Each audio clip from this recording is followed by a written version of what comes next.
design friends, this is Cindy Allen, Editor-in-Chief of Interior Design, and welcome everybody to NYC by Design Awards 2021. Oh yes. Today we're honoring your brilliance, achievement, and innovation at the epicenter of design, New York City. This year especially, New York needs some love, and today they're going to get just that. Now, can you believe this is year number 6 and we've hosted awards all around New York City? Remember the first one? That was held at MoMA, so that was a pretty fabulous start, don't you think? And later, we headed downtown to the South Street Seaport with those floor-to-ceiling windows and those killer views, remember? And you all packed the house. And then lo and behold, last year, 2020. And well, we hosted the awards from my home. But you know what? You guys came out virtually any old way. Listen to this. Last year's award show had over 295,000 total impressions. I'm impressed. And 65,000 views. By the way, that's 3 times the size of Madison Square Garden. Oh my. I know. Hopefully next year I get to hug you in person. But for now, virtual, here we go once again. Okay, let's get started. A humongous thank you to our NYC by Design Awards sponsors who make this event possible. Thank you, ICFF. Thank you, Wanted Design and Close Up. And thanks to our super pals, our sponsors Hayward and Turk. And a huge thanks to this stellar jury who worked alongside my team to choose the winners across all the categories.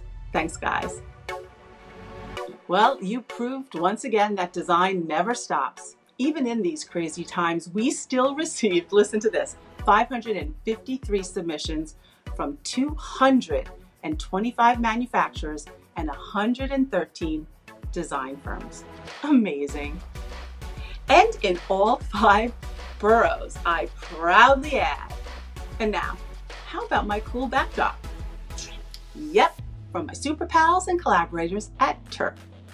So this time for you guys, I wanted something acoustical and sculptural that represented the X in NYC by Design. So look what I got. And the whole creative development process took only 2 weeks. So guys, when you want a custom design for your next project, you know who to turn to. Thanks, Turk. You guys were amazing. But what about you guys? What do you win? Well, you're gonna love the award because Turk designed it to match my backdrop. They changed the scale, refined it a bit, and we added a pop of color. Wait, you gotta see this. The award, look at it. It's amazing. Thanks, Turk. They call it a desk monument, by the way. I love that. I mean, come on. And we color coded it. Pink for the product winners, orange for the project winners, and there are some special icon awards that will receive red. We'll reach out to winners with details within the week. And don't forget, you gotta take photos of your awards once you receive them, right? So tag us, tag NYC by Design Awards, tag Turk Design, and tag the Cindygram. And for our honorees, you'll get access to your NYC by Design Awards seals to use across your social channels. Now, close your eyes and imagine we are together. I will if you do. Are you ready to get started? I am. So let's go. Today, it's all about projects. Get ready, set. Our first category is exhibition installation. And our honorees are Sarah Ziz and Amunil for Shorter Than the Day in Elmhurst.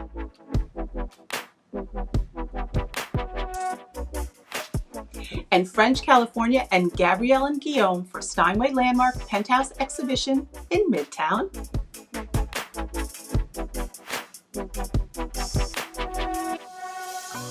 Les Observatoires International and Roman & Williams for the British Galleries at the Met on the Upper East Side.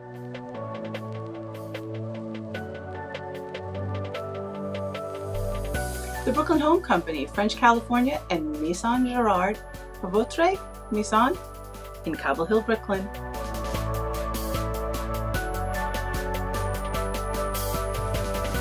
And NYC by Design exhibition installation winner goes to Sarraz's and Amenity for Shorter Than the Day.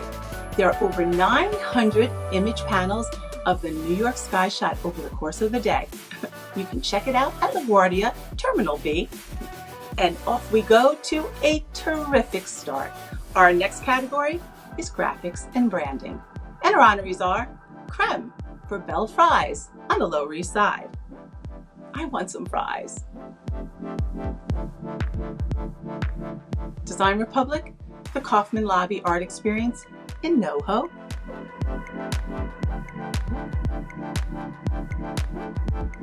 The Whitney Museum of American Art for Vida Americana.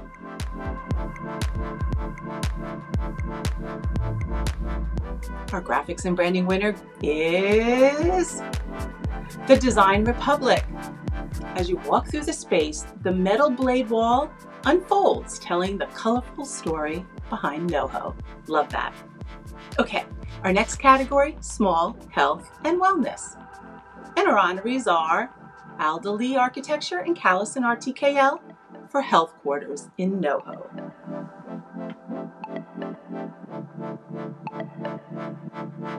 BHDM Design for Real in the Flatiron.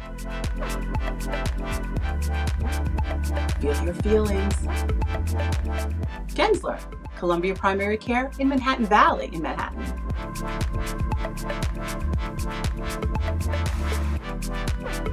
And the winner for small health and wellness goes to BHDM Design. So, Real was created to destigmatize therapy. And oh, by the way, check out the print room lined with hand-drawn boob wallpaper. That's for post-therapy. Next, large health and wellness. And our honorees are Ewing Cole, Physicians Pavilion, Brooklyn Hospital Center in Clinton Hill.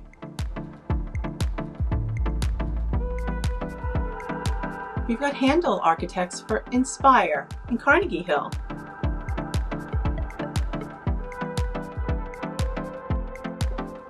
Perkins Eastman, Center for Community Health, New York Presbyterian, Brooklyn Methodist Hospital in Park Slope.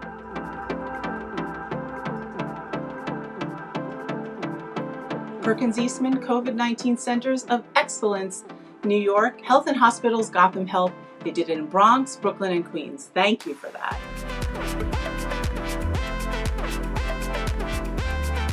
And the NYC by Design Awards for Large Health and Wellness goes to Perkins Eastman and the Center for Community Health, New York Presbyterian, Brooklyn Methodist Hospital.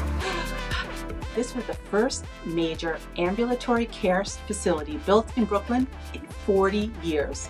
Oh, and it boasts an art program featuring prominent Brooklyn artists. Love that. Go Brooklyn. Next, we have outdoor space. And our honorees are Handel Architects and Gachot Studios for 2 Blue Slip in Greenpoint.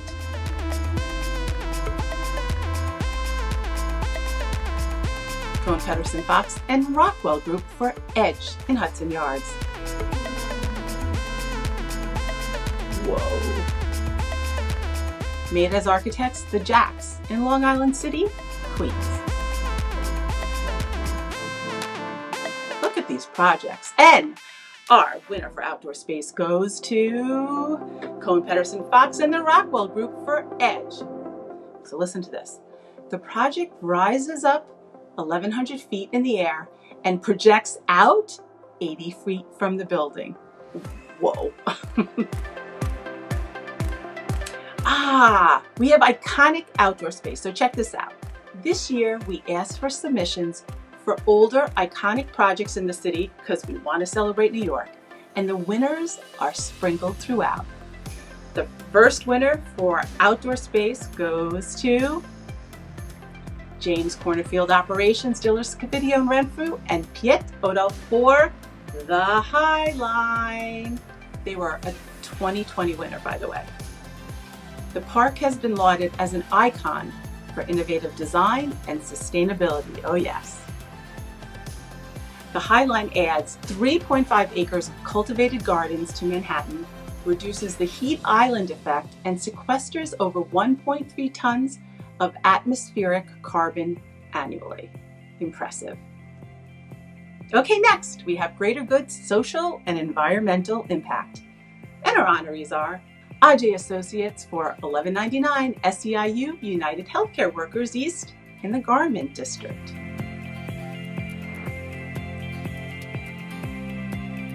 We have Architecture Outfit for Theater Row.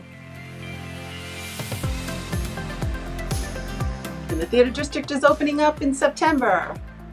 Deborah Burke Partners for the Wallace Foundation in the Financial District.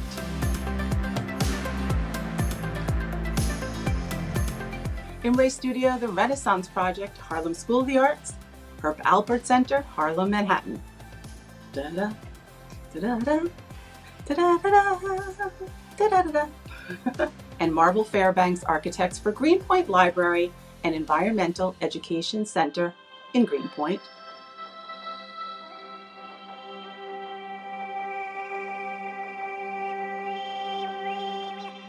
Thank you to all of you, but the winner is Marble Fairbanks Architects for the Greenpoint Library and Environmental Education Center. And their mission? To create nature lovers of all ages out of future generations of New Yorkers. Indeed. Our next category is Club Lounge. And our honorees are our friends at Avrico for Chief in the Flatiron.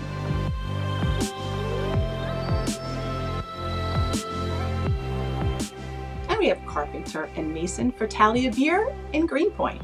So cute. You and Cole for Irving Plaza and Union Square.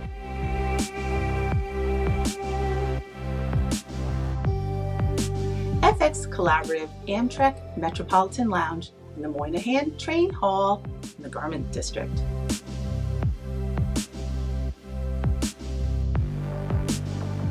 Rockwell Group and SOM for Ticketed Waiting Room in Moynihan Train Hall.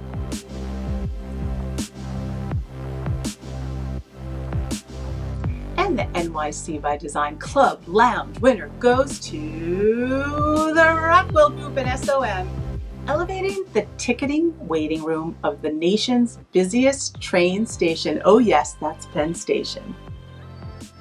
Next, we have hospitality, and our honorees are Forrest Perkins for the Penthouse Suite, the Latte New York Palace in Midtown.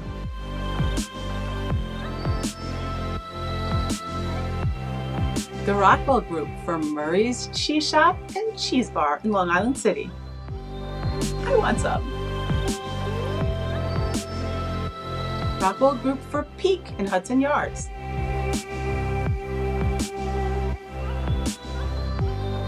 And Shop Architects for Essex Market on the Lower East Side. And the winner for hospitality goes to Shop Architects. The project transported the beloved 76-year-old marketplace one block south to their new home. Oh, and check this out. Every vendor who wanted to was able to keep their lease through the transition and at the same rent as in the previous location. Love that. Oh my God, we have an iconic hospitality winner. And it is Inc. Architecture and Design, Marvel Architects, and Michael Van Valkenburg Associates for the One Hotel in Dumbo, a 2018 NYC by Design winner. Check this out. The hotel was meant to be a poem dedicated to Brooklyn's waterfront that also so poetically graced the cover of Interior Design. And they tapped into Brooklyn's craftsman culture, collaborating with furniture makers, millworkers, stonemasons, leatherworkers, engineers, and lighting manufacturers. Don't you love these iconic projects? Next, we have Small Corporate Office. And our illustrious honorees are ENV Architects for Hello Fresh in the Financial District. Float Studio, Financial Startup in Nomad.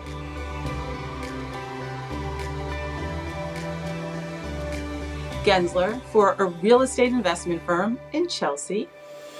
Very confidential. MKDA Betterment in the Flatiron, all around New York. So cute. And our NYC by Design award winner for small corporate office goes to, drumroll please, Gensler. The entire project was constructed during the pandemic. Wow. Next, we have large corporate office. And our honorees are A+I for Equinox in Hudson Yards.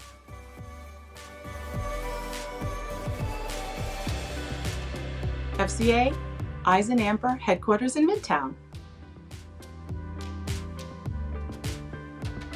Spectre Group for confidential client in Midtown.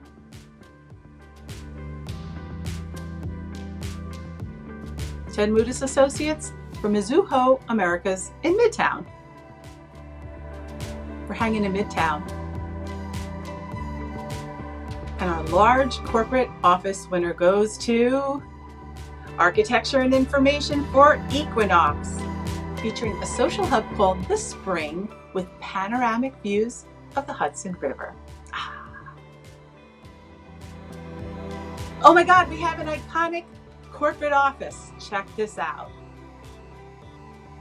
LSM Millbank in Hudson Yards, a stunning and art-filled project from 2018. This 150-year-old firm used their move to 55 Hudson Yards to embrace and demonstrate their shift as a global, diverse law firm. It is stunning. This extensive use of materials such as mirror and stainless steel reflect the city and river views, as well as maximize natural light. Wow, congratulations. Okay, next we have Creative Office. David Burr's Architecture for Kurimanzuto in Lenox Hill. Very creative. And then we have Jeffrey Beers for Rock Nation in Chelsea.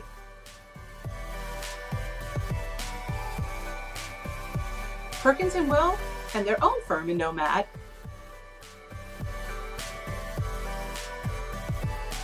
Studios Architecture for Project Worldwide in Chelsea.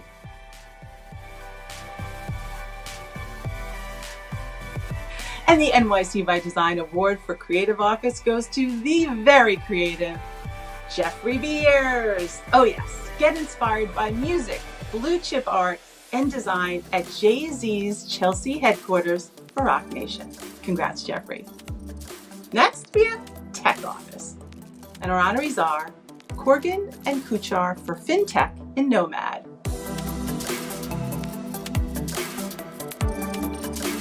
Desai Chai and Flank Architecture for Spark Capital in Soho.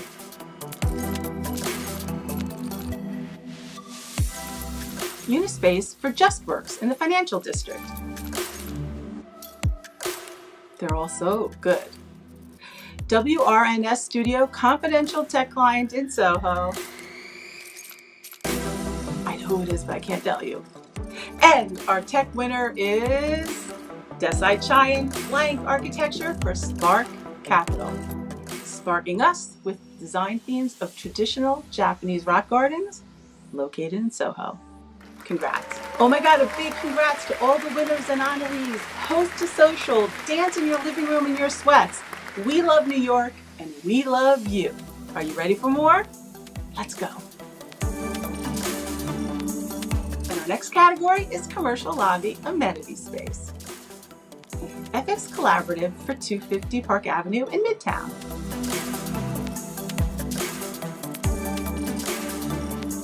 Gensler for 135 West 50th in Midtown.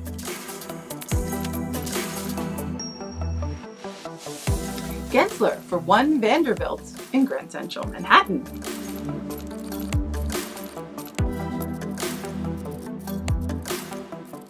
And Cohn Pedersen Fox for 1 Vanderbilt at the Grand Central.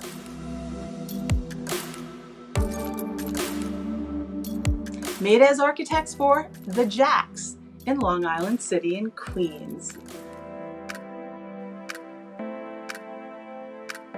And the winner for commercial lobby amenity in Manhattan goes to Cohn Pedersen Fox for One Vanderbilt. The base of the building joins the spatial sequence of Grand Central and forms a doorstep to the city, greeting thousands of commuters every day. Oh my God, and we have another commercial lobby amenity space in Queens. And this one goes to Made As Architecture for the Jacks. And the design of the lobby incorporates reclaimed old growth white pine wood fins and the raw board formed concrete of the building core. And next is building Facade. And our honorees are Andre Kokoski Architects for 75 Kenmar in Oneida. Gorgeous. DXA Studio, 215 to 225 West 28th Street in Chelsea. Look at that. Fogarty Finger, The Dime in Williamsburg. Heatherwick Studio for the Lantern House in Chelsea. Ink Architecture and Design for Parlor in Park Slope.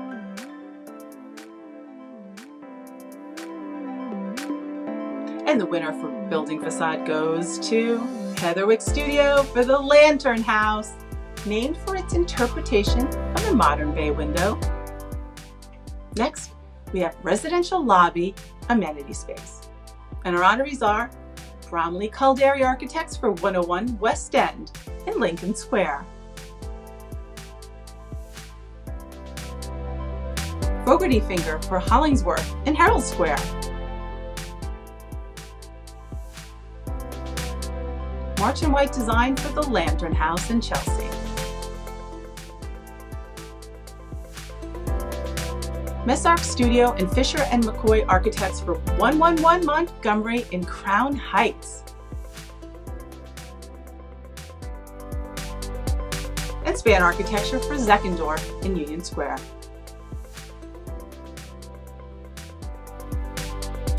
And Residential Lobby Amenity Space winner goes to Bromley Calderi Architects, Fun and Young, where everything is guided by the playful use of circles.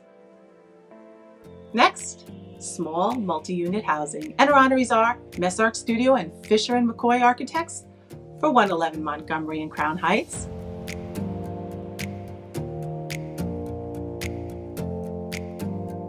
And we have Meshberg Group and Perkins Eastman for the Bath House in Greenpoint. ODA New York for 98 Front in Dumbo.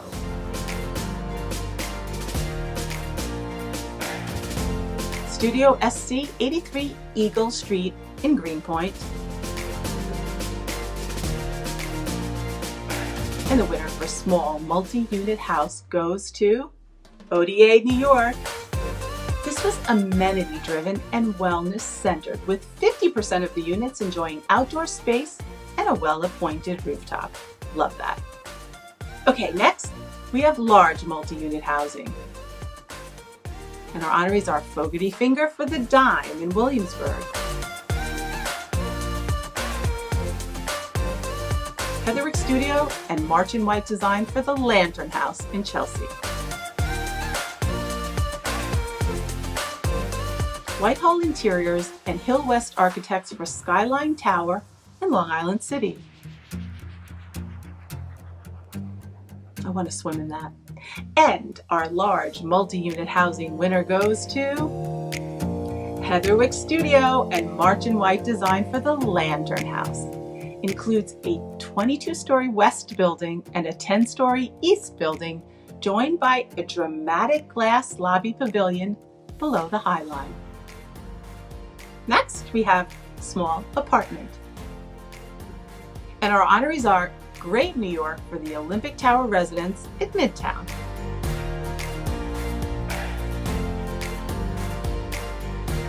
NZ Architects for a private apartment in Tribeca.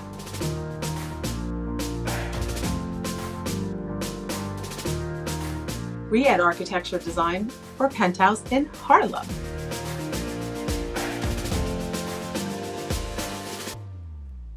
And the NYC by Design winner for small apartment goes to NZ Architects, living large in only 538 square feet. Wow. Next, we've got large apartment. And our honorees are Architectonics New York for a duplex penthouse in Tribeca.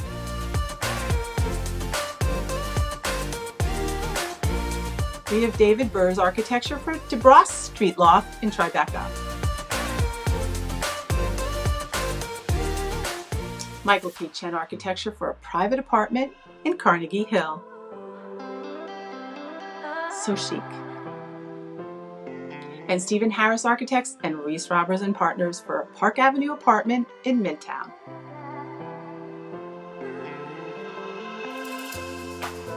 Studio SC for a private apartment in Greenpoint. Go Greenpoint. And our large apartment winner goes to Stephen Harris and Reese Robbers and Partners. A double enfilade of pewter-framed, leather-clad doors connect the major rooms like this one to get maximum light. It's so chic. Okay, our next category is Urban House.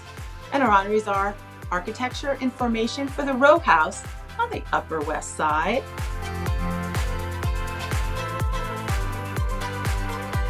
Harper Design and Build for a landmark townhouse in Williamsburg.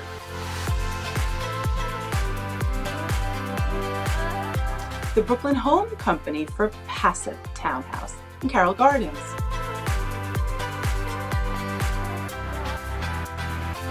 And our Urban House winner is Architecture Information for the Row House. Now, it was originally built around 1890 by architects Lamb and Rich in an eclectic neo-Renaissance style. Gorgeous.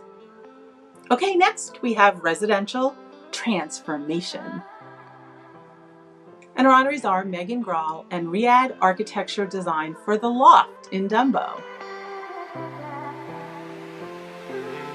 Nice. Michael K. Chen Architecture for a brownstone in Clinton Hill.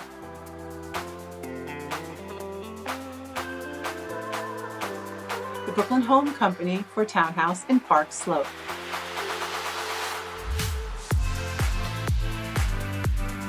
And our residential transformation goes to Michael K. Chen Architecture. This landmark brownstone was abandoned and decaying for 20 years until Michael got his mitts on it. So glad. Okay, next we've got Kitchen and Bath. And our honorees are Andrew Mikhael Architect for the Modern Nostalgia Apartment on the Upper East Side.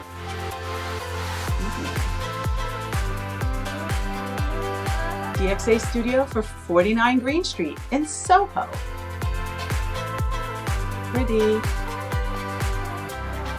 Harper Design and Build for the landmark townhouse in Williamsburg.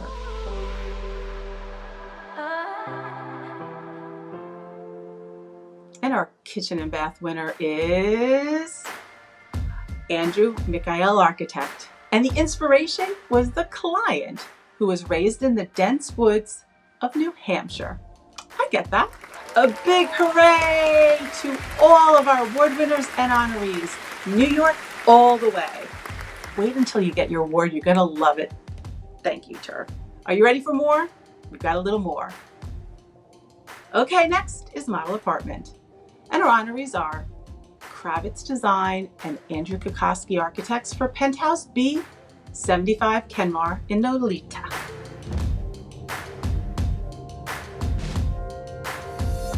Our interiors, Residence 65 at 53 West 53rd Street in Midtown.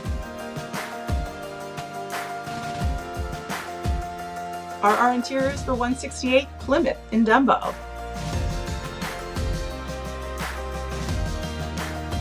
And we've got White Arrow for Brooklyn Point in downtown Brooklyn.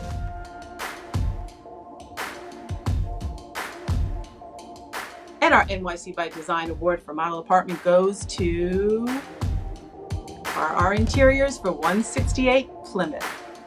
It was originally two 100-year-old paint factories and one of the last historic factory to residential loft conversions to take place in Dumbo. Well, we're glad they did. Next, we've got small retail or showroom. And our honorees are Aesthetique and Juniper for the Juniper Showroom in Soho.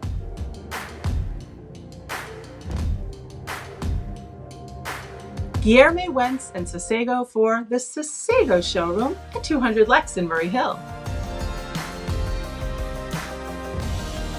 Nice. Riad Architecture Design and Lambert and Fee for the Lambert and Fee flagship in Tribeca. It's also good. And the small retail showroom winner goes to Aesthetique and Juniper. The Crosby Street showroom was conceived as a full hospitality experience to showcase the company's amazing product portfolio. You bet. Okay, next we've got large retail showroom. And our honorees are Andrew World for the Andrew World Showroom at 200 Lex in Murray Hill. ENV Architects for Carnegie Fabrics in Nomad.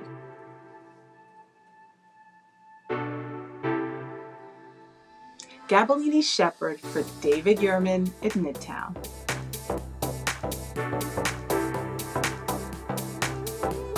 West Chin Architects and Interior Designers for West Out East on 5th Avenue in Flatiron. We love West.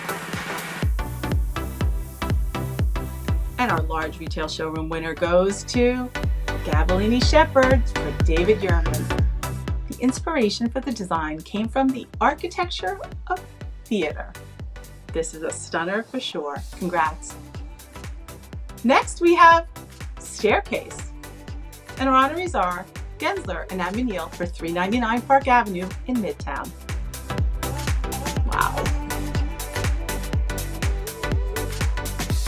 Otra and Zimmerman Workshop Architecture and Design, flagship and studio in Red Book.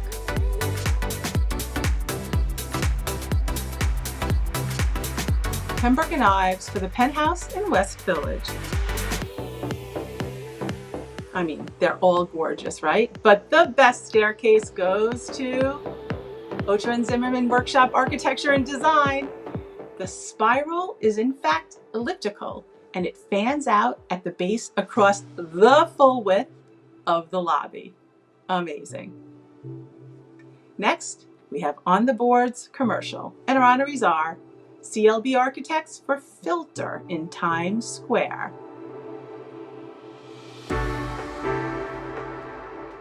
DXA Studio, The Great Bridge, Path to Equilibrium, Brooklyn Bridge.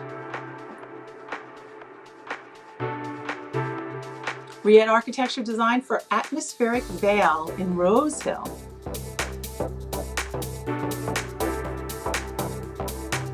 Saluri Architecture, Mount Pleasant Christian Academy in Harlem. WXY Architecture and Urban Design and TDS Design for Jacob Javits Convention Center Expansion in the Hudson Yards. Nice. And the winner for On the Boards Commercial goes to DXA Studio. Now, the Great Bridge envisions a future that elevates people over automobiles. Oh yes. Next, we have On the Boards Residential, and our honorees are Satrivati Architecture for 1 Essex Crossing on the Lower East Side.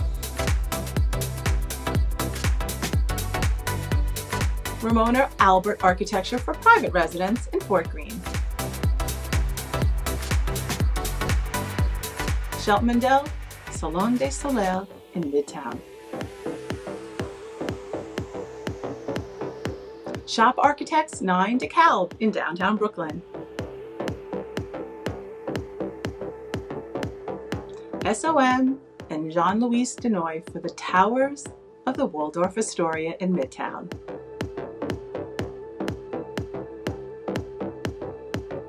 And On the Boards Residential winner goes to SOM and Jean-Louis Denoy, the Towers of the Waldorf Astoria. The historic property is from 1931 and has been a beacon of timeless glamour for nearly a century.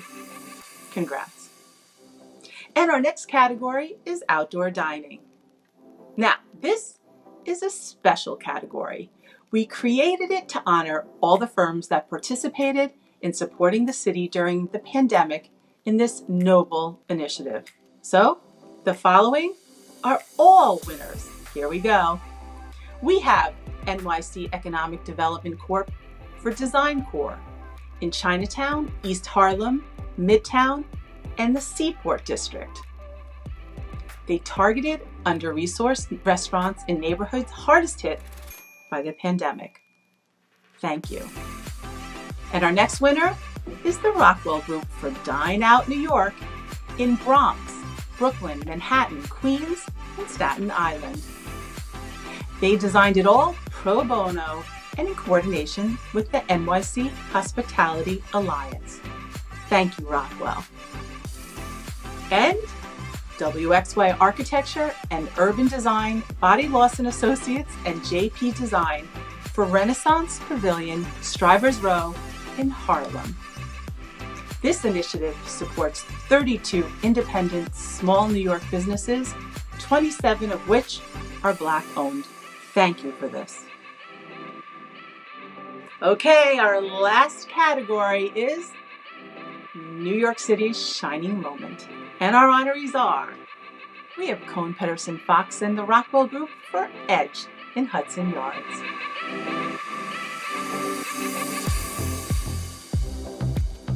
Rockwell Group and SOM for the Ticketed Waiting Room in Moynihan Train Hall. Sarah Ziz and Amunil for Shorter Than the Day in Queens. And Shop Architects for Essex Market on the Lower East Side.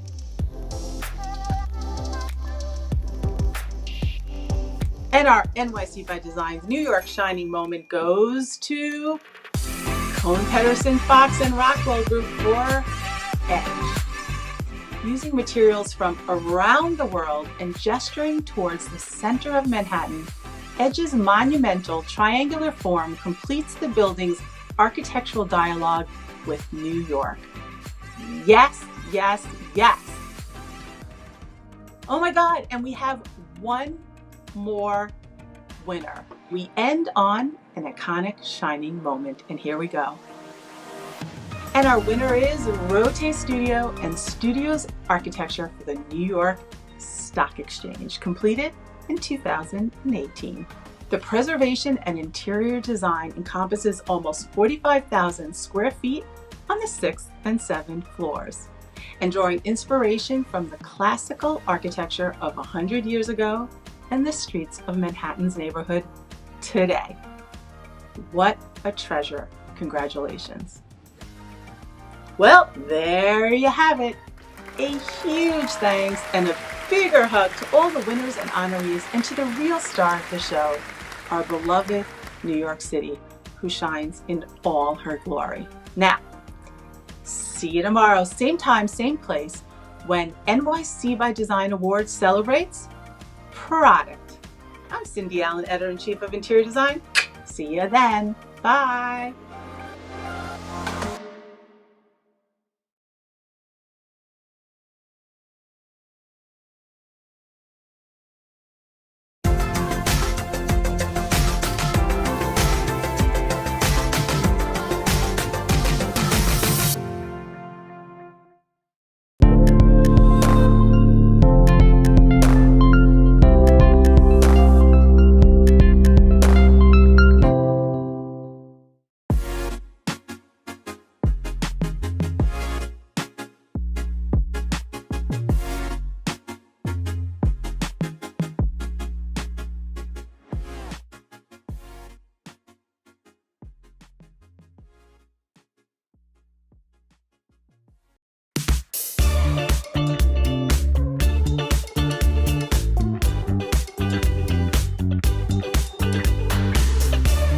We actually do have a diverse, interesting, fascinating history on the island. The museum itself now is a living, breathing photographic museum. And I think what we're really interested in here is exploring now where we can work with designers and artists and scholars and historians to really interpret the spaces that are all around the house. I got on that big orange boat and I was like, oh, this is kind of cool. I've had folks from the neighborhood who were walking by just kind of be like, hey, thanks for doing the park. We're firm believers in STEAM education. If you have a scientist or an engineer who can think creatively, they're going to solve problems better.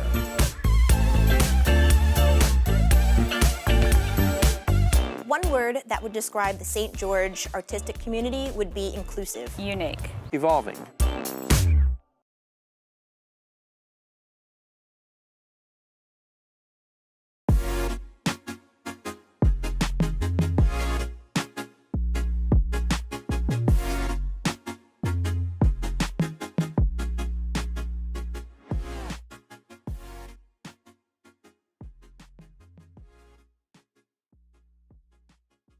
My name is Victoria Munro and I'm the Executive Director of the Alice Austen House here on the North Shore of Staten Island.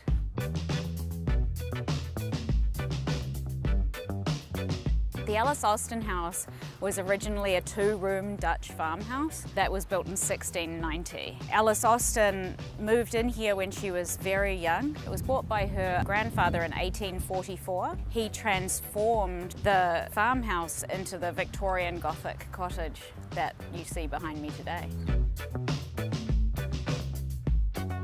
She was one of the first female photographers to work outside of the studio.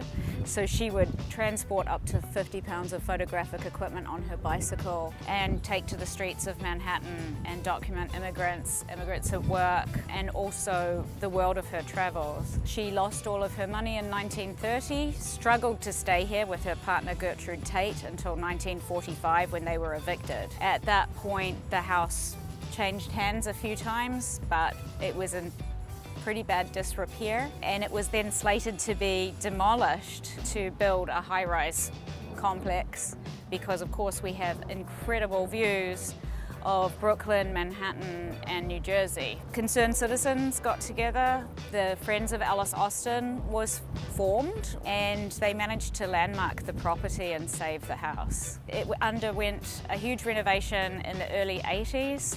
And we opened our doors as a museum in 1985. She's obviously the most notable resident. She left us a legacy of around about 8,000 photographs of a changing New York City. This home was one of Alice's muses.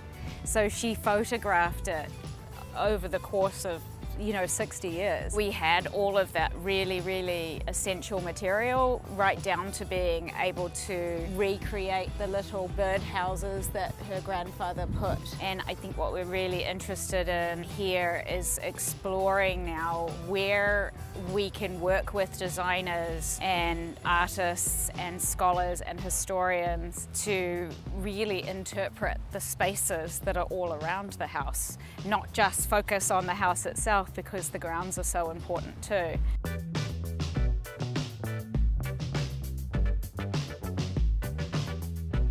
What we're really lucky to have as well is her personal collection of photographs where she documented women and her friends, lesbian circles. So it's a really, really important collection for LGBTQ history.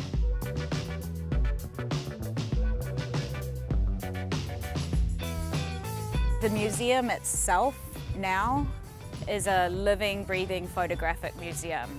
So we're dedicated to the truthful storytelling of Alice's life and work, but we also have two contemporary galleries. So we're a platform for photographers, both on Staten Island and internationally and nationally.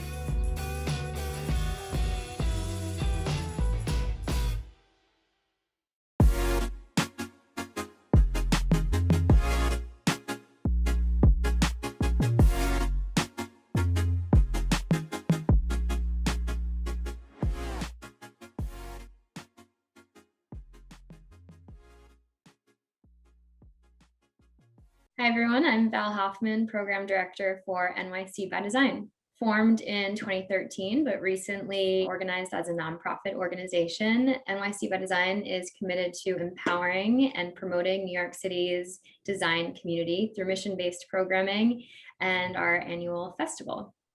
Today, we're here during Design Days. While our city is still rebooting from the challenging last year, we wanted to dedicate a time to celebrate the amazing design that is happening now and give new ways to explore our city through design.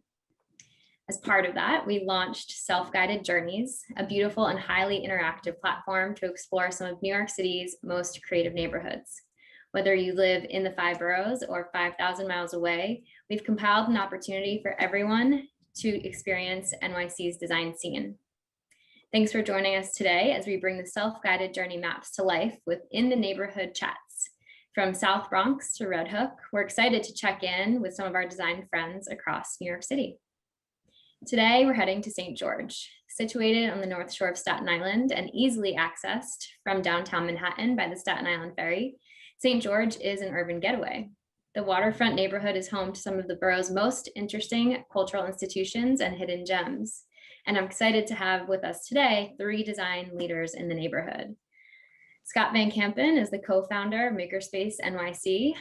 And Makerspace was launched in Staten Island in 2013. And since, the organization has grown to become a cultural center in the borough and helped thousands of creative entrepreneurs get their start. Victoria Monroe is the executive director of the Alice Austin House, a vibrant cultural center that was once home to America's earliest and most prolific female photographers. The Victorian cottage is kept alive as a museum that presents changing exhibitions of Alice's pioneer and historic photographs and of contemporary photography as well. Puyan Taglianetti is the Visitor Services and Education Manager at Snug Harbor Cultural Center and Botanical Garden. Snug Harbor is the result of more than 4 decades of restoration and development to convert a 19th century charitable rest home for sailors to a regional art center, botanical gardens, and public park. So welcome, Scott, Victoria, and Puyan. Good morning. Good morning. Thank you for having me. Morning. Let's jump in by talking a bit about each of your roles in the neighborhood. So Scott, can you share with us why Staten Island turned out to be the right home for Makerspace? Was its home intentional? How did you end up in St. George? So it wasn't intentional. It happened to be, the Makerspace got its start after my architectural metalworking studio was flooded in Hurricane Sandy. And I actually moved into this space where the Makerspace is here almost 19 years ago. So right around 2002, 2003 is when we moved in here. And I was running my metal fabrication business. And then Sandy hit. We had 3.5 feet of salt water go through the metal shop. And it was, we actually ended up here because we were priced out of Brooklyn around 2000, as Williamsburg was just exploding back then. And we started looking for space and found this vacant warehouse that suited our needs and was affordable. And we moved in our shop here.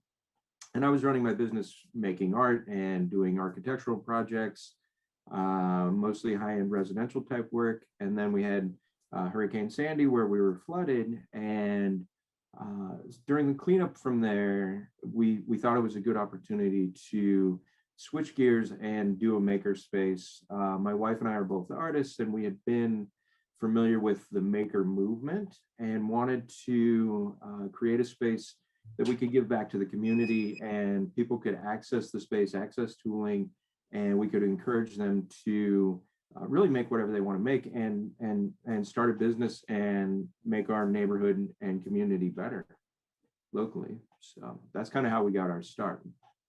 Awesome.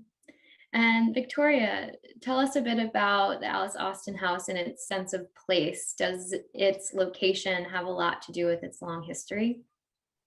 Absolutely. So it's located on the waterfront, on the working waterfront of New York City, which is incredibly interesting. And, you know, it's a site that is a nationally designated site of LGBTQ history, which resonates through everything that we do at the Ellis Austin House. But when we're talking very specifically about placemaking, you know, the Ellis Austin House was known as the first house on the left.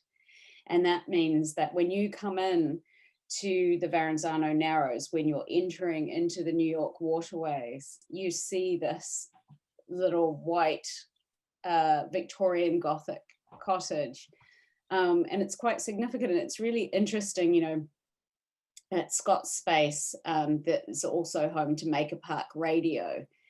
And our very good friend Tom, who is part of that team, is also like a harbor master. So he steers these huge ships into the bay, guides them. It's quite phenomenal work. And he says he always spots the Ellis Austin House as he's coming through. And of course, it's a site of mass immigration into New York City. It's really what made us, and it's so much part of Ellis Austin's documentary photography, this immigrant experience, and what that process was. And Staten Island was a really big part of that, for better or for worse. But it's certainly an important conversation to have. And I think that we can use these histories and the sense of place to make connections to our surrounding communities that are really meaningful and foster contemporary storytelling. And speaking of waterfront, Puyan, can you tell us about Snug Harbor's place in Staten Island, and how its original use has been carried into how the cultural center works today? Yeah, so Snug Harbor originated as a retirement community for sailors. So our entire built environment was based on that connection to water. When the sailors had come here, they would have arrived via the dock that we have, and they would have come into the community. Would have been a self-sufficient place for them. They would have had everything that they needed, from dorm residents to to their food, to their recreation, to churches here, music hall. They had everything here, and anything that they needed, they were able to get through the dock. Unfortunately, from Hurricane Sandy, the dock had been destroyed, and so we're in the process, hopefully, of being able to reactivate the dock so that we can have that connection back to the waterfront. But here here in St. George, and in this North Shore in particular, it's this built environment that creates that adaptive reuse cultural space that we have now, giving you like that steampunk era kind of a feel. And so now we're able to welcome the community, whether it be small businesses, whether it be events that we have, and give that same feel and that same energy of being able to overlook the water, in addition to having all of these 19th century buildings and structures, to just really have such a magnificent wide variety of opportunities for everyone.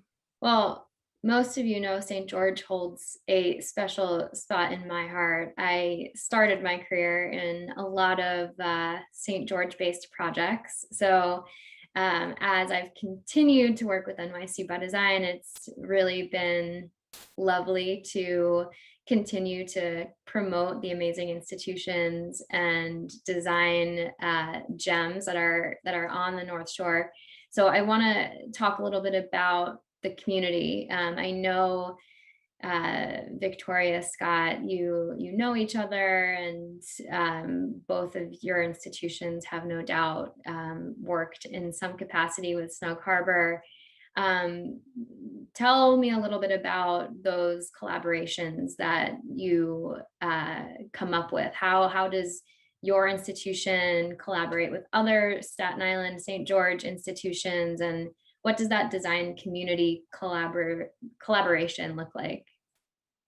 Well, if I speak to this for a second, if we don't do it, no one else is going to, and you look at Scott, self-starter, you know, has created a space for creativity that has brought so much energy into the community.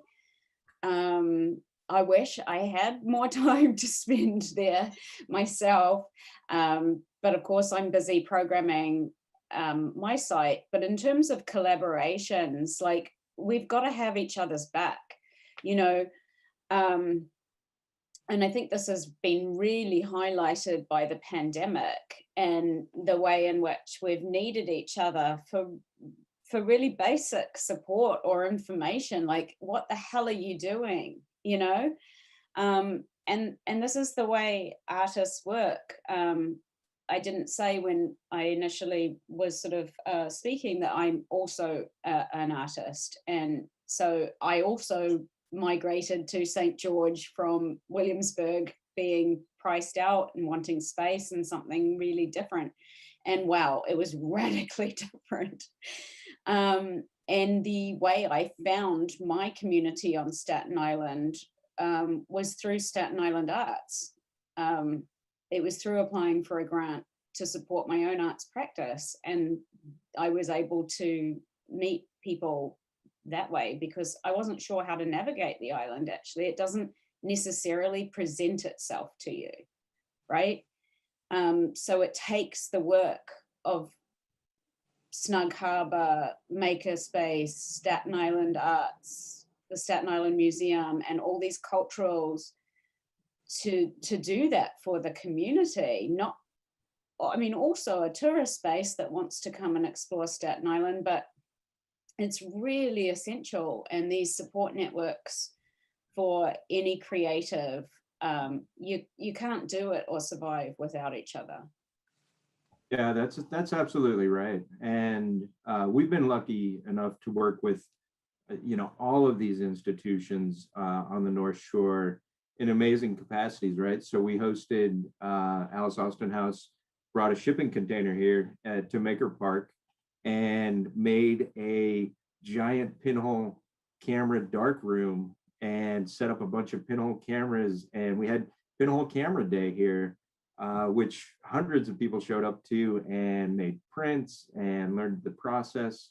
And it was a lot of fun, you know. But it's one of these things that, like, we don't say no. And it's like, who, what? Yes, let's do it. Let's collaborate. Let's lift everybody up. Let's all come together, right? So we work, of course, Alice Austin, Staten Island Arts. We've done some really quite large projects with Staten Island Children's Museum, the Noble Maritime Collection, the Staten Island Museum.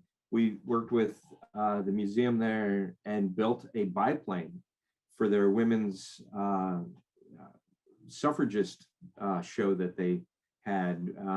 And we actually brought their staff in and taught them how to weld, and they fabricated a biplane. You know, it's just such a great opportunity to work with these wonderful organizations, and it's somewhat organic. It's, you know, it's kind of the Wild West too. You know, Staten Island is a very unique space to be in. I'm not originally from here, originally from Colorado through Brooklyn. But the people, the creativity, it really is amazing. Yeah, Puyan, tell me a little bit about what makes St. George different from everywhere else in New York City. I think Scott is starting to touch on that a bit, but tell us what visitors to St. George can expect to see and feel in a different way than being in any other neighborhood throughout the 5 boroughs. So I'm actually a homegrown Staten Islander, born and raised here. And I've definitely seen the progression of you know, like neighborhoods changing throughout my lifetime. But here in St. George, there's such a wealth of like Victorian homes that you almost have like that San Francisco feel that's here. You also, as you know, both Victoria and Scott has said, there's that uniqueness to St. George about how about how everyone collaborates together. The arts community here is so wonderful and close knit, and there is that combination of the old and the new. So in our Newhouse Center for Contemporary Arts, we have gallery space to highlight the local artists that are here. And as Scott has said, on the grounds of the Staten Island Museum, they were able to put all of their work out there, and it really has that feel of old world with new world coming together in a very artsy, community oriented kind of way. And one thing that I love about when people come to visit is that they're just like, wow, I don't feel like I'm in New York City often, because we have more trees. You think of the Victorian homes that we have. When they come to Snug Harbor, they're able to just be out in this natural space that also has beautiful architecture. And that's something that you don't get, that myriad possibilities of what you can discover and explore here.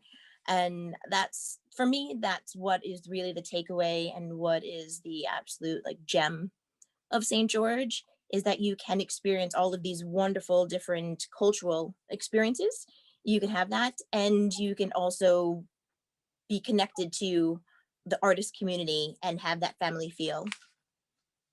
With a great view. Yes. You drive along Richmond Terrace and Bay Street, and you can get it all. You can see all of the harbor. You can then also see throughout the neighborhoods and get quite an aesthetically, pleasing view. Victoria, you had started to touch upon the impacts of COVID on your institution and St. George. As creatives, we understand the importance of design and how it impacts our daily lives, and COVID made that even more important. How has your organization taken on this responsibility, shown the public the importance of design in our world and valuing design during these times? And also, just to all of you, I know that St. George over the past several years has been making a really big effort to bring tourism to the neighborhood. And now that travel has come to a halt, are we seeing, are you hopeful for that future of visitorship back to St. George? Yeah, of course. I think well, your question kind of, was large in a way, but part of getting through this pandemic was making sure that I didn't lose a single staff member. And so my staff pivoted to working in design. They couldn't be in the museum. I was there running the house by myself. So we were able, through CARES Act funding, to buy new computer suites for everyone, and totally stepped up our game to provide digital access to the work that we do, which has been a total game changer for us. We've used it in all of our education, virtual education programming. Students are able now to virtually walk through the Ellis Austin House and explore this technology where they can even measure a wall diagonally if they want. So this is, it's an interesting situation, because the pivot has provided us with, it did provide us with enough pause to actually do work that we'd been desperate to do in design for quite some time. And we launched a new website and everything else. So there's silver linings to it. The other part is, and this really speaks to Snug as well, is health and wellness in the community from visiting our park spaces. So we never closed the park, and the community really, they're such incredibly beautiful sites. And I basically raised my children at Snug Harbor. They went to the Montessori school there. There's so many things that happen within Snug. But yeah, these park spaces, it's really highlighted the importance of the outdoor, and certainly Makerspace has made their own park as well, in a really interesting way, which I think Scott should share. Yes, Scott, you want to tell us a bit about Maker Park? Of course. Thank you, Victoria and Val. Maker Park is an outdoor space. It's 27,000 square feet that was basically a dumping ground. And we coordinated with the city through multiple conversations over a few years, and finally got them to see the light that we wanted to clean it up and make a sculpture park out of it. Similar to Socrates Sculpture Park in Long Island City there. And we were able to, when we actually took it over, we had 19 vehicles that were removed. We cleaned it up, had a big dumpster, and sort of did a little landscaping. And then we have some cargo containers that we work on. We use them as storage for materials and people's projects, but also we have a blacksmithing class, so we store our materials for that we do outdoors there. And we host a residency that we just closed a couple days ago, the application process. But once a year, we host about a half dozen artists can come in, get access to the space and the tools, and they propose a project to be installed in the park for a year. So we're sorting through those applications right now. But it's a wonderful space, and it really was an opportunity to just make our neighborhood better. It was just filled with garbage, and we've come in. We held a class with a local youth build group, teaching them how to use tools, and they helped us build planters. We have a lot of sunflowers that we grow over the summer. We're doing this year, we've got all kinds of fascinating things going on because we're more outdoor focused this year. And over the past year, we've been doing some outdoor programming, hosting poetry readings, Shakespeare readings. But coming up this summer, we're super excited. We're going to be hosting the Staten Island Shakespeare Theater Group. They're another nonprofit here on the island, and all of their performances are going to be in Maker Park this year.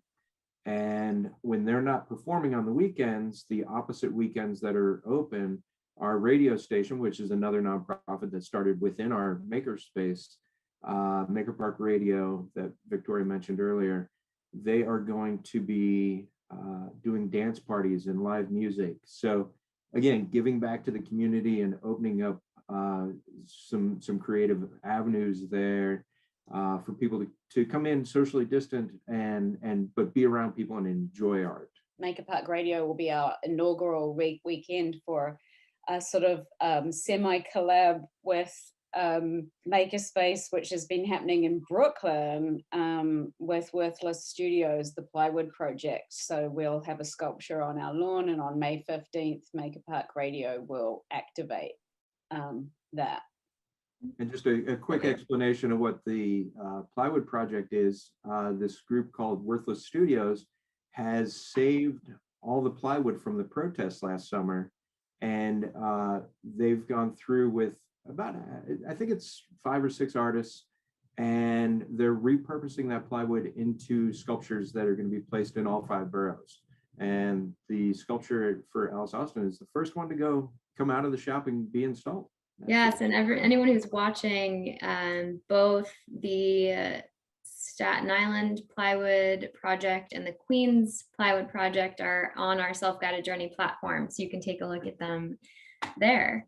And Puyan, can you tell us a little bit about the impacts of COVID at Snug Harbor, the opportunities that came about from this challenging year, and how your organization has taken on the responsibility to educate the public about the importance of these cultural spaces right now? Yeah.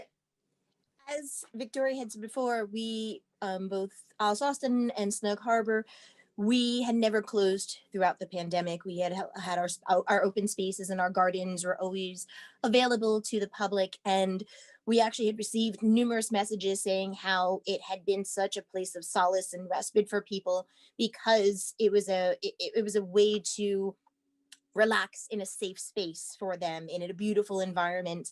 And that had, just created those moments of sanity when everything else seemed to be in chaos for everyone. And so through COVID, we were able to recognize where, like, areas of weakness that we had, and then places where we could build more resiliency. And we did that. One of the ways is with our heritage farm.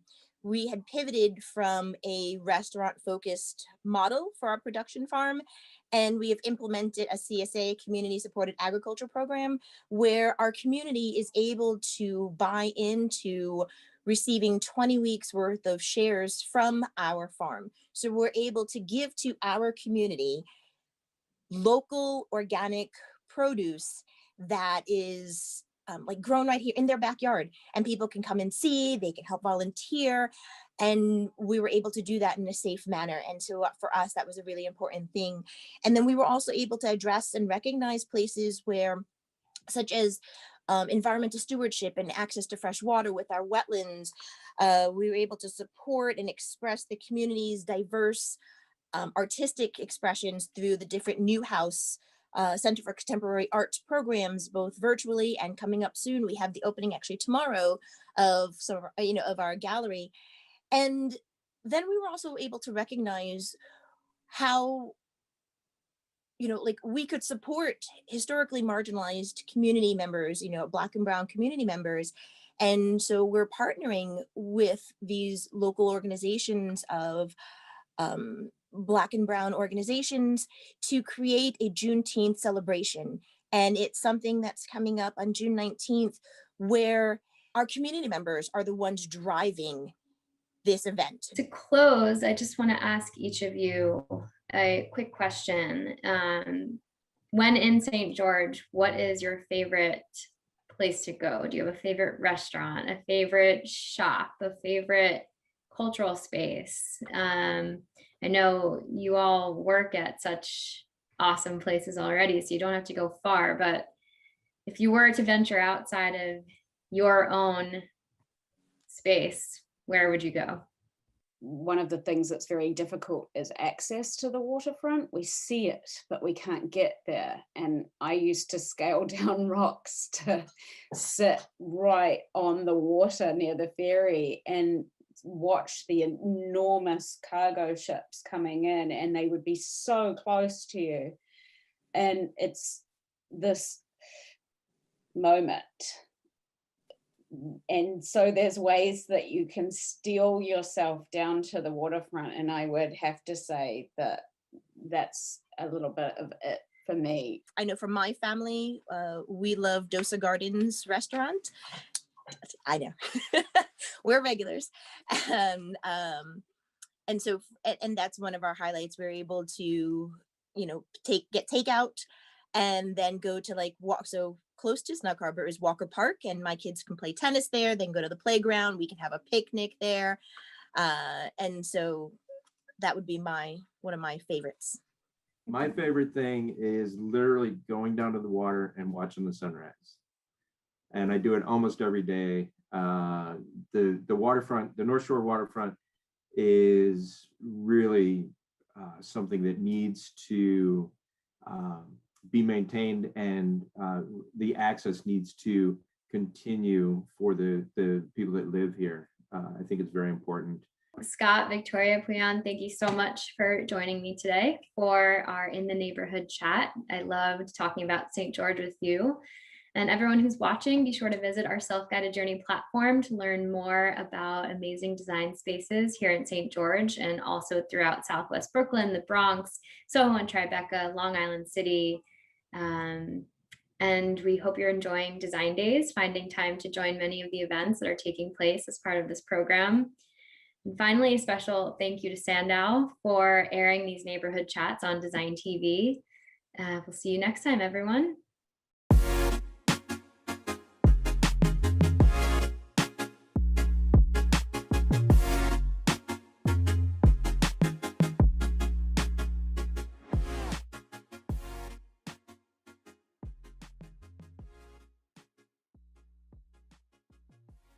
Hi everyone, I'm Valerie Hoffman, Program Director for NYC by Design. Formed in 2013, but recently established as a nonprofit organization, NYC by Design is committed to empowering and promoting the city's diverse design community through mission-based programming and year-round activations, including our annual festival. Today we're here during Design Days.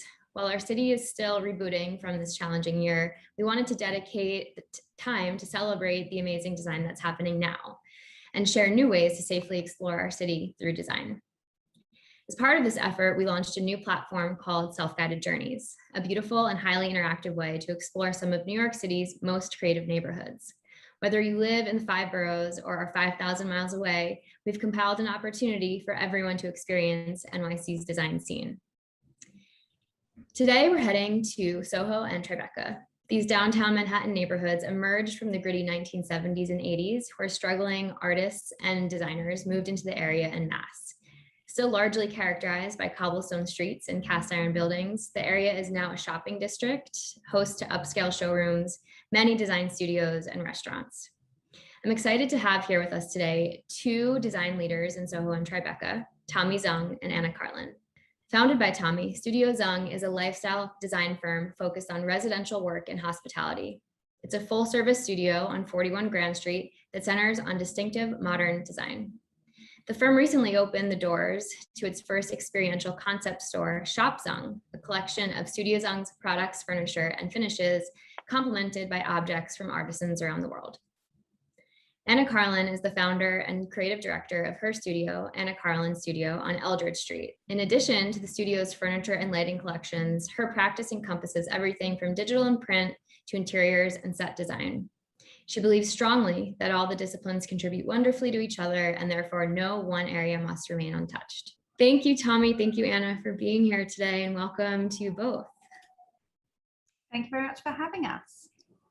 Thank you so much. Anna, you grew up in central London, but I've heard you say that nothing compares to the chaos of downtown New York. Can you speak to this feeling and why Soho, Chinatown ended up being the right place for your studio? When I first moved to New York, this was the first neighborhood I actually lived in. I mean, I've lived everywhere else since and have found myself back here now. And I love it. I like the pace of it. I think like London and New York are very similar in many ways, but I think the pace of New York and the pace of downtown New York suits me. It suits my business. I like the energy of it. I like the mix of it. It's still very neighborhoody down here. Yeah, there are some bigger brands and some bigger things moving in, but it's sort of, you know, it's still neighborhoody and there's lots going on and I love it. And I feel a really deep affinity with that. Tommy, can you share with us how you ended up in Soho? Why did this become the ideal spot for your studio and shop? And how has your practice grown with the space? I first moved from Los Angeles, Venice Beach to New York, and my first studio was at 40 Worcester Street, a very, very different New York. That was something 22 years ago, or different downtown, Chinatown, Soho, Tribeca area. But I love the grittiness of it. I love the holistic designers that were there. It was, you know, coming from afar, from Southern California. Everything that I heard and every time I visited, you would just have this plethora of some of the best designers around the world in multi-disciplines and organically like riffing or meeting or bouncing off one another. It was just a very deep sense of community. And that was similar to Anna, that was my allure to coming, and then coming back around to starting the storefront studio shop. That just made sense to come back to Soho, and that was, it just its lineage is so deep and authentic that it was the right choice, natural choice. Anna, can you talk a little bit about your practice and how it intersects with other members of the design community in your area? How do you collaborate? How do you take benefit from a local, potentially supply chain? Talk a little bit about Depends on how local you want to talk. I mean, we make stuff all over, you know, and we make textiles in Japan, but then I make metal work around the corner. So it, you know, and that might be in the same piece. They might then come together, and a lot of the coming together happens here. So, I mean, I think the great thing about New York is that the network is quite fast. So I can make something, you know, in New York, different bits of New York, it all comes together. It's pretty speedy. It's all little ants coming, you know, delivery chains, It's all very sort of integrated and it works well as a city. I know New York gets a lot of grief for the infrastructure, but it's actually pretty good. A lot better than a lot of places. So we're lucky.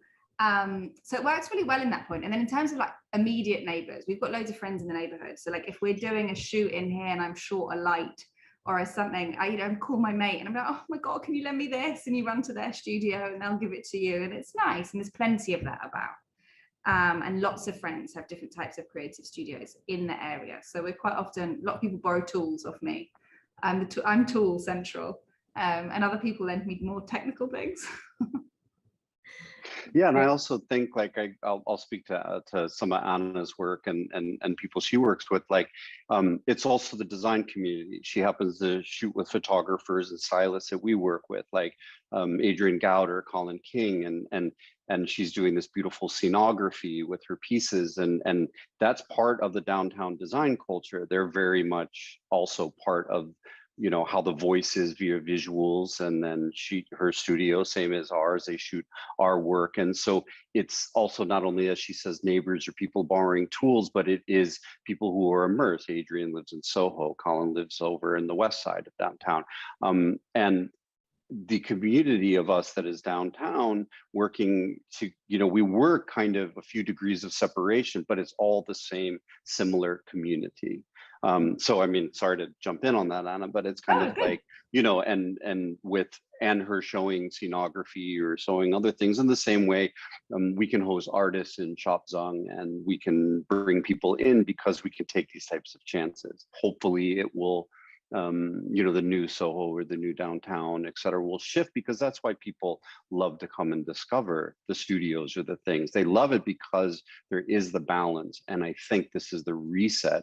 And, you know, COVID is a reset in the natural balance of things, whether it's commerce, art, or humanity, or metaphysical world. It's all has to come back to balance. So that reset hopefully will continue that it already is doing in downtown design. Both of you as creatives understand the importance of design right now, not just in Soho, but more broadly. Can you speak to how during these past 14 months, your organizations have taken on responsibility to educate, show the public or your clients the importance of design in our world, and why valuing design can lead to a more safe and equitable future? You know, we're lucky. Our clients already know, right? And really appreciate that our pieces are investment pieces. You buy them once and they are with you for a lifetime. They already know the value of that design. But I think what it's really highlighted to everyone, like lead times became this real conversation. Normally people are really irritated by lead times, but lead times are just essentially the time it takes for people to really like handcraft and make things. And that stuff takes time. And I think everyone became really appreciative actually now of like, oh, they're really thinking, yeah, that means there's someone in a room with other people at a dangerous time. You know, like they really had to think about the people making the stuff behind the object they're buying, because it directly impacted the lead time. We had to shut production for months and months and months. But then once we could ramp up, of course, there was a backlog and those discussions, and no one minded because they were like, of course. And it suddenly took the sting out of lead times, and people were really appreciative of the time that it takes to make something and the people that are making it, most importantly. So I liked the way the conversation shifted in that way. I thought that was really good. And I think that's something that will stay, because we're all so busy and we forget and we order online and we don't really think about it or whatever it is. And I think we all spent a lot of time actually now thinking about where all the, you know, what work means, what's behind the work that we buy, those working at home, those not, what that means. All of that conversation was something that we weren't really having before. So I think that's shifted in a really interesting way. And I think it's deepened an appreciation for it, which is brilliant. I thought it would be worthwhile to take pause and communicate about our artisans and our makers, and in the sustainability aspect. And to what Anna's saying is that these are all handcrafted, handmade, the furniture objects or objets that we have around the world. They're all by hand. But what's the story behind that? What's the sustainability? Where is everything coming from? Who are the craftsmen? Who are the designers, or who are the makers? So we spent time either putting on our blog or on our shop Zhang aspect, or even on the studio Zhang communication channels, discussing who they are, what they do, the metalsmiths in Copenhagen, the ceramicists in Oaxaca, Mexico, onward and onward of who does what, where they come from, and what is their true story. Why? So that we could continue with our ethos or mantras, mantra that slow is fast. And if you slow down, you're actually moving a little bit faster, but appreciating it. And like Anna says, luckily our clients understand that these are objects that they're collecting, but at the same time, who is making out of the other ones that we support in our case? How do they integrate into architecture, and then back into humanity, and then into the whole system? And also we wanted to question, and people to question for themselves, their consumption, in a time where things are taking longer, as lead times are, when the conveyance of things over oceans are taking longer. What does that mean for our consumption? And can we do it in a more mindful way, thinking through what we're acquiring, thinking through who we're supporting? And that, I think, is a holistic package where people can really slow down and think about. And I think that helps in the whole sustainability of things, because that starts to inform consumption.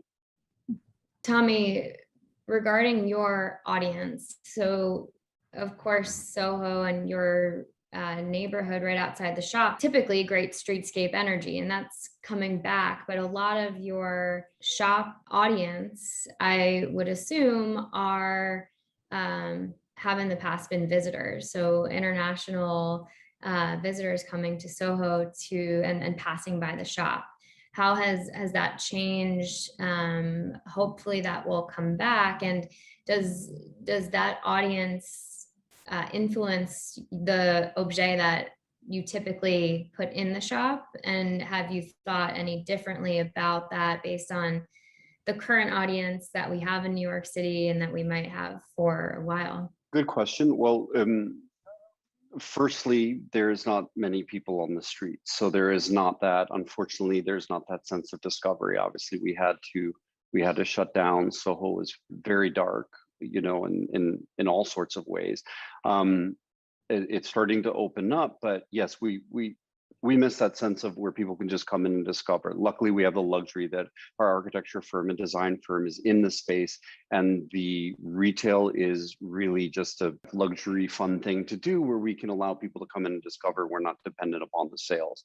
So therefore, it does not change our ethos of authentic, sustainable makers, people who care about their craft, care about where it comes from, their median, and what it means to produce something. So it is objet based, it's object based, much like Anna's work, where she does, and her fixtures are beautiful. They're so like pieces of jewelry put together in a form where it becomes light and useful, and therefore that object is a piece of jewelry, but it's also something that's made. We approach makers in the exact same way that we choose. So it doesn't change it, but it has been sad that people can't have that sense of discovery. That's why it will shift back.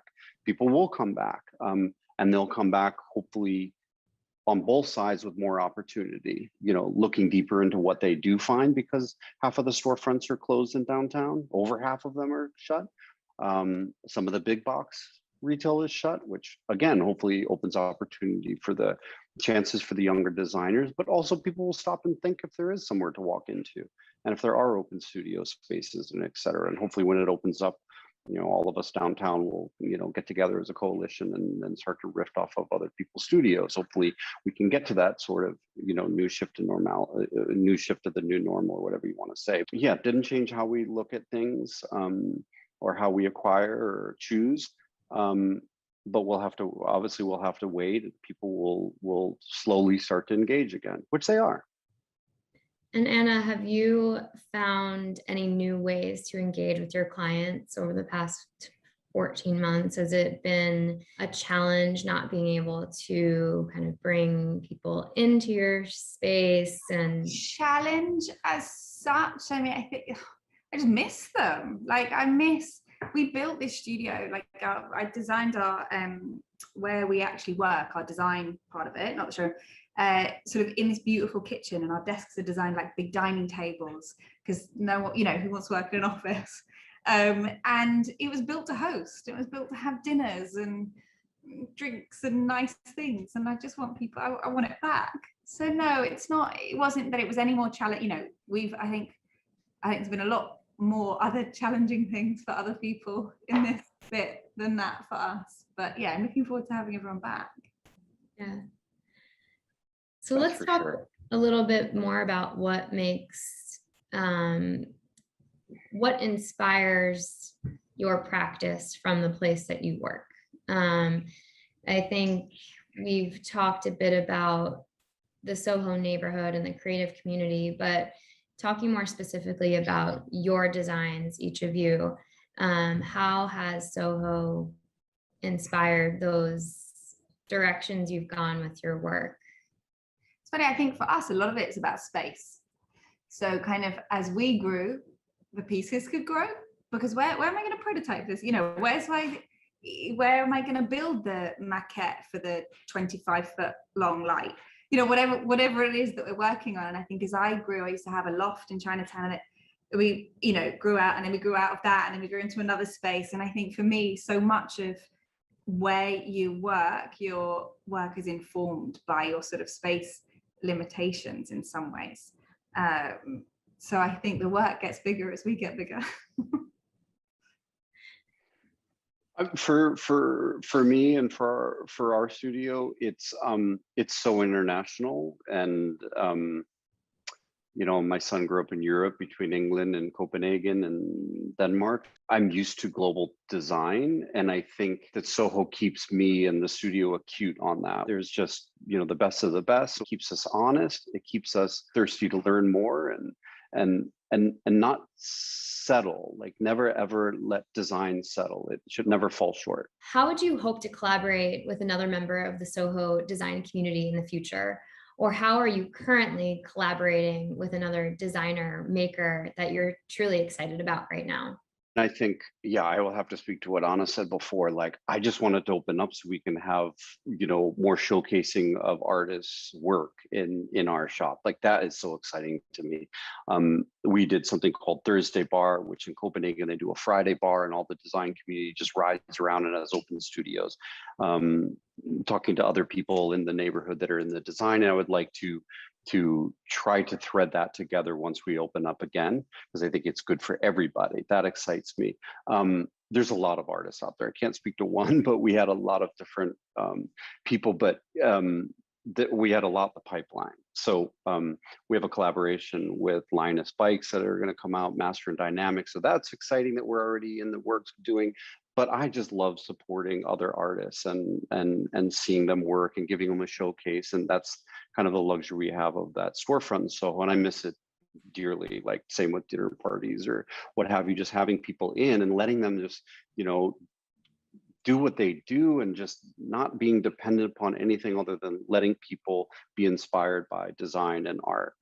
Yeah, I don't think I have like a name, but I think when it all opens up again, we used to do quite, like with the events, we'd pull in the communities. There's a lot of amazing restaurants and bars. And so like friends who own restaurants in the neighborhood would cater, or, you know, the barman from your bar would do the drinks. And I think just, yeah, bringing your community, because I think space, what Soho is really good at is entertaining and being vibrant and giving all that. And I think like pulling your neighbors in and using these spaces, we're lucky enough to have these spaces, using them for not just yourself, your clients and your employees, I think is part of what Soho has always done as well.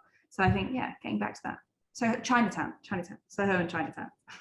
Let's talk a little bit about kind of how these neighborhoods have changed throughout the years, and especially now how you're seeing it reemerge, and what you hope to see for it kind of in the next several years as we reboot our city. I think it's a extraordinary time actually for downtown Manhattan, that our whole design area, because when I came 20 something years ago, there felt like, as being a youthful designer, there was opportunity. That shifted in the past 15 years or so downtown. It obviously is, a lot of the artists had to leave, et cetera. And I believe and feel strongly now that more chances can be taken. And I think that's really important. So that means other designers can come in and be an influx in the downtown community. Again, because we have a bit of a reset because of COVID, and there's some opportunities in rent and spaces and otherwise that haven't been there for a while. That's most exciting to me. And it is a petri dish for so many different disciplines, you know, and I think that's the most exciting bit, is that everyone is, not everyone, but the people who choose to are coming back again. And it's most importantly, the community of designers that people come to discover from outside, from everywhere around the world. You are going to come to downtown Manhattan and look for creativity in all these disciplines, especially the design community. I think it's, you know, it's really important for us. Yeah, I mean, I hope from all this mess that the city uses this as a chance to reestablish what Soho should be, because it's eating itself. Well, it's ate itself. It's empty. Half of it is empty. And that's because landlords are incentivized to keep their places vacant. And so until the city takes some responsibility and does something about that and changes some rules, you know, and I think now is the opportunity to do it. And I really hope it does, because that's what makes, I mean, any area interesting. And that's then what makes, you know, the big brands follow, that jacks up the rent. And we're part, you know, I'm part of it. I mean, we're talking about gentrification. You know, I can't say that I don't have a role in it where I am, but I think it's about having a responsible role in it. And I think what I really like about where I'm at is that there's coexistence. And I think we have to keep coexistence. And that's what makes a city, like back to the Petri dish thing. Petri dishes are about lots of things in the dish, you know, and there's room for us all, and there's the space for us all. And everyone needs fostering and cultivating, and the creative industries have a really beautiful effect on places, and that should be nurtured and fostered and not squished. I think our audience would love to hear, when you're in Soho, where do you go? What's your favorite restaurant? What's your favorite shop? What's your favorite museum? What would be your ideal Soho day? I love, if I have writing to do and it needs to be really focused and not at home with the family or in the studio busy.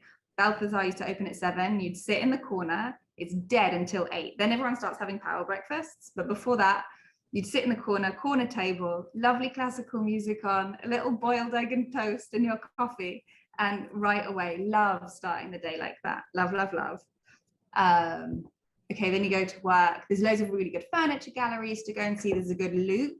So like our studio, Colony, the Guild, yourself. I'm obviously forgetting loads right now, but there's a good loop to do. I love Ultra Paradiso.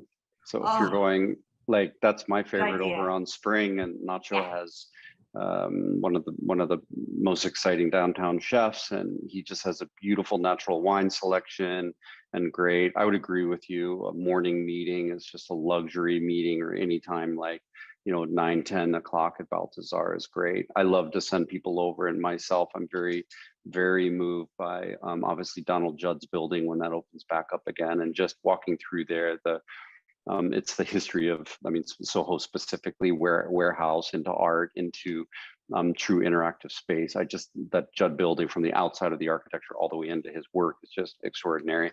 You know, sitting in the little park and over by Spring and Lafayette Street, that's a strange little micro park, and you always just see people doing weird things there. That used to be the best magazine store in the city was there. It moved over a little bit further to Thompson, but yeah, that, and now the Guild, and going museum. The new museum is spectacular. Like, it's always nice to go over there. But everything, I mean, Soho's just about wandering, really, and I mean that way, right? All the way to Chinatown. I'm on Grand, and Grand runs from Soho all the way across to Chinatown. So that whole stretch, I ride my bike there all the time, because I live in the east side, right east of Chinatown.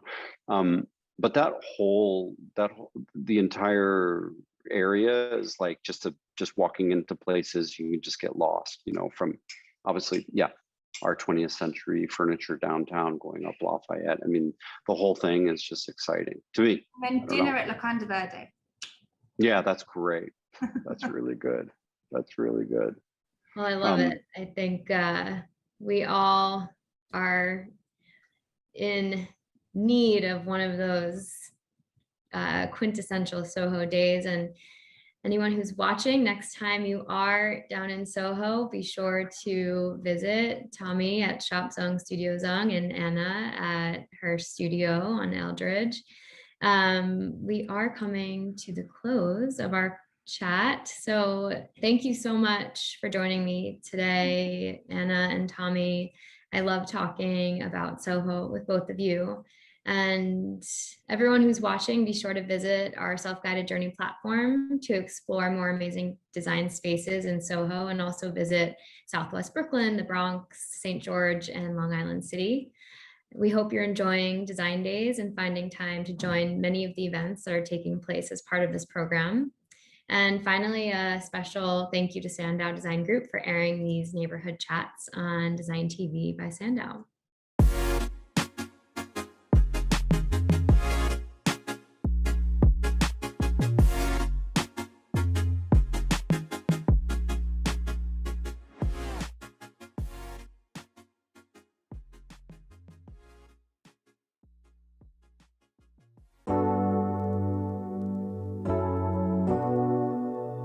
My name is Crystal Ellis, and we're at the Egg Collective showroom.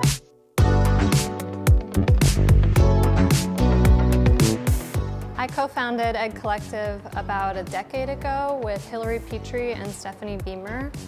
We're a design and manufacturing company with a showroom in Tribeca and a wood shop in Brooklyn. We design and manufacture everything that you see. I met my two business partners when we were 18 in undergrad, and we all fell in love with design and with making things. It's been, I guess, almost 2 decades of us working towards this dream that we have here now, a showroom in Tribeca. It's a wonderful neighborhood, and we love the historic building that we found ourselves in. This showroom, when we found it, was actually a lawyer's office, so it looks quite different now. We loved the corner location and we loved all the natural light, but we had to do a full renovation to get it to look like it is now. Our background in architecture really helped, so we actually designed the interior ourselves and oversaw the construction process. So everything you see from the walls to the floors is part of that design process. We also partnered with some fabulous people to get it done. So the walls are actually by a company called Calidus Guild, which is local. This fabric on these ottomans is by another local designer. And so we've tried to incorporate that into this space as well, showing the works of other contemporary designers and artisans.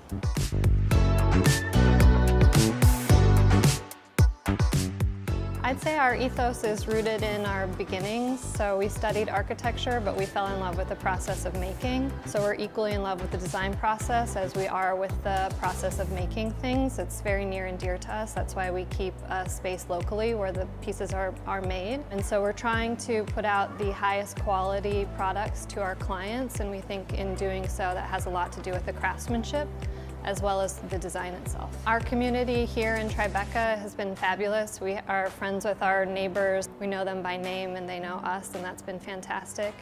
Outside of that, Tribeca is such a great space for design in New York City. We have many colleagues who have showrooms near here, and so it's been wonderful to be in proximity to those other galleries. We really respect the work of other designers out there, and one of the things we love most about New York City is that it does really feel like a community that we can be a part of.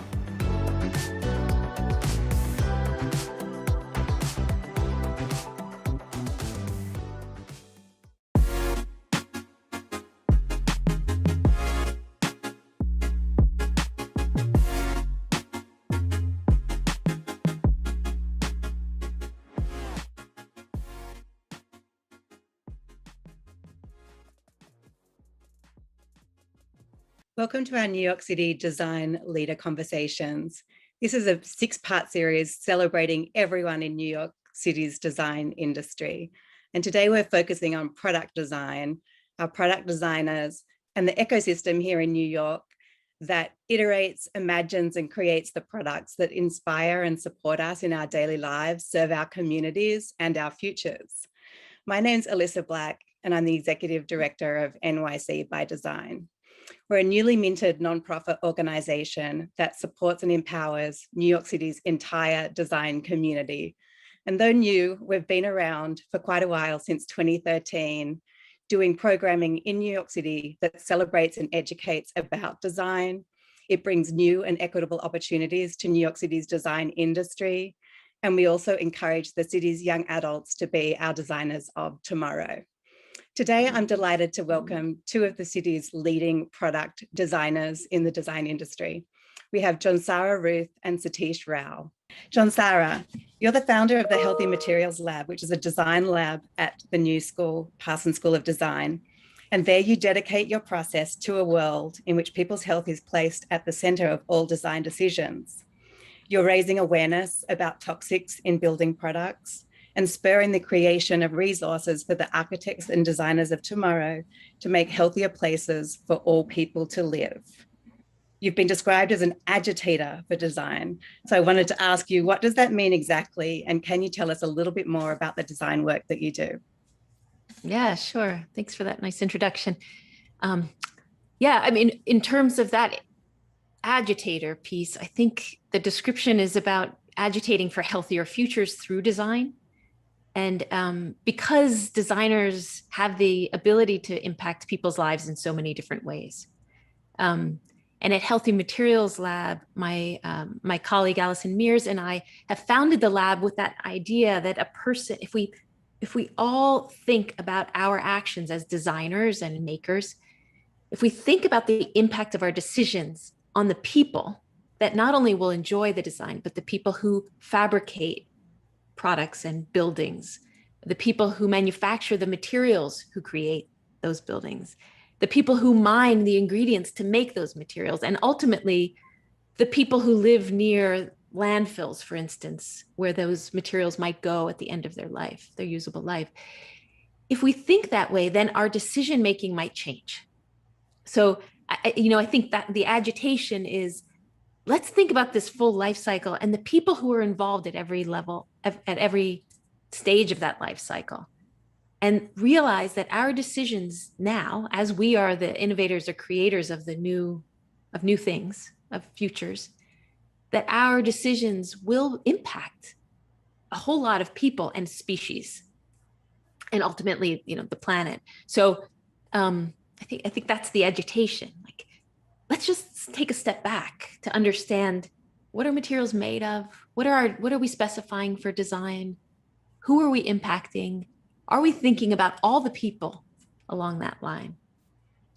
Our work at Healthy Materials Lab specifically focuses on those who are most vulnerable. And those who are most vulnerable are, like I mentioned, folks who live in places where people really shouldn't live, like near waste dumps or near toxic production facilities, like petroleum product production facilities, or even in housing that's dedicated to them, but maybe placed on land that is in some of these locations.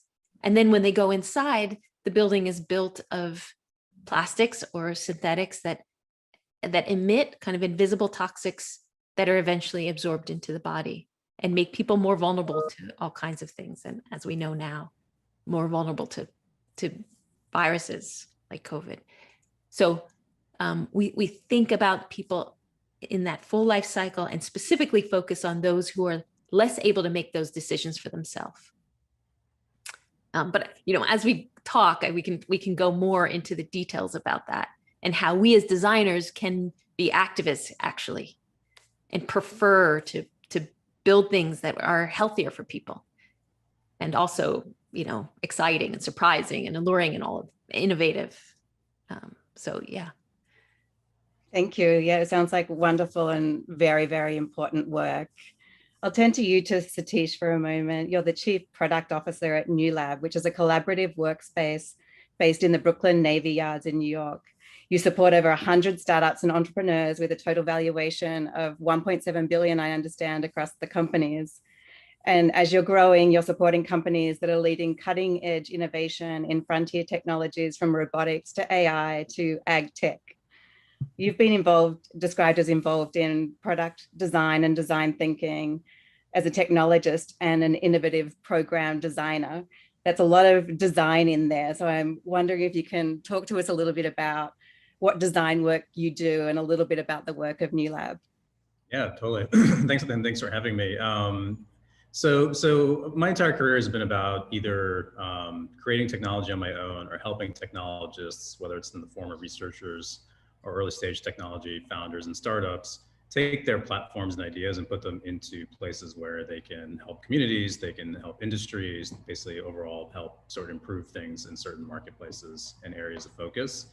And so when I joined New Lab, we were working with a lot of these frontier tech companies. And what was interesting was that governments that were supporting certain areas of focus, let's say sustainability or urban tech or ag, or industries that were coming in looking at electrification of their systems, improving sort of how they operate their factories, were coming to this building and saying, how do I get these engineers, these founders that help to work with us? And so traditionally, when you look at programming like that, it's a lot of networking, it's a lot of pitching, but it's not a lot of really thinking on how you connect the two things together. There's the problem owner on one side that's looking for a solution to improve the way they work or the way they live. And there's the technologist on the other side that's inventing something great, but may not have a home for it yet, doesn't exactly know where it should be pointed. And so at New Lab, we developed what we call the Innovation Studio, and looked really hard, basically inspired by the community, which was made up of not just frontier technologists, but also we have our own design companies here at New Lab as part of the community. So sitting side by side, we were able to observe people like 10x Beta and how they work, and how they take a human-centered approach, and they look at the user. And the user oftentimes can be not just a consumer, but the operator of a factory, of a process in a factory, or it could be the person that drives the tractor in an ag business, or the person that drives the heavy haul truck in a mining environment. What are they doing on a daily basis that's affecting them? What is making their workplace unsafe? What are they doing that's affecting the sustainability of their entire operation, and so on? And so when you build you realize really quickly that it's not about just making introductions, you have to put a design approach in there. And so we started weaving that process into our studios, where we first look to the partner, the corporate or government partner that's part of the program, and we unpack their problem sets from a human-centered perspective, as well as a systems level. We go for both sides. And the reason why I think the systems level is important is you have to understand how your industry and what you're doing is affecting the ecosystem around you. And so if you're a mining company generating metals for batteries, what does that mean for the sustainability of the land that you're around? If you're an agricultural sort of owner and you're growing a certain type of produce, what does that mean for the climate in your region? You start to realize that the technologies that this one user uses will affect and impact things down the value chain, and eventually the end consumer and the community as well. And so we felt very strong we had to incorporate that into the program and generate those learnings, not only for our client, but for the problem solvers or for the startups. And so we incorporate this in the studio. We apply these design processes to the client. We use them as the user persona, so to speak. We develop a plan, and we turn outside to the world of startups, and we bring the startups in and give them that plan, essentially. So the startups are looking at how they can implement their products following this approach that we've been able to generate. So that's kind of the work we do, and we have full-time staff that come from that background. We work with freelancers, we work with firms as well across a variety of our verticals, and I'm happy to talk more about that today. So you both come from this very complex, intertwined, design-focused, design thinking web, attacking some of these very significant problems that our society is facing in terms of our safety and our resilience. And I'm curious to hear from both of you, maybe Satish, you first. How did you end up being in this industry? Like, what is it that drew you to design?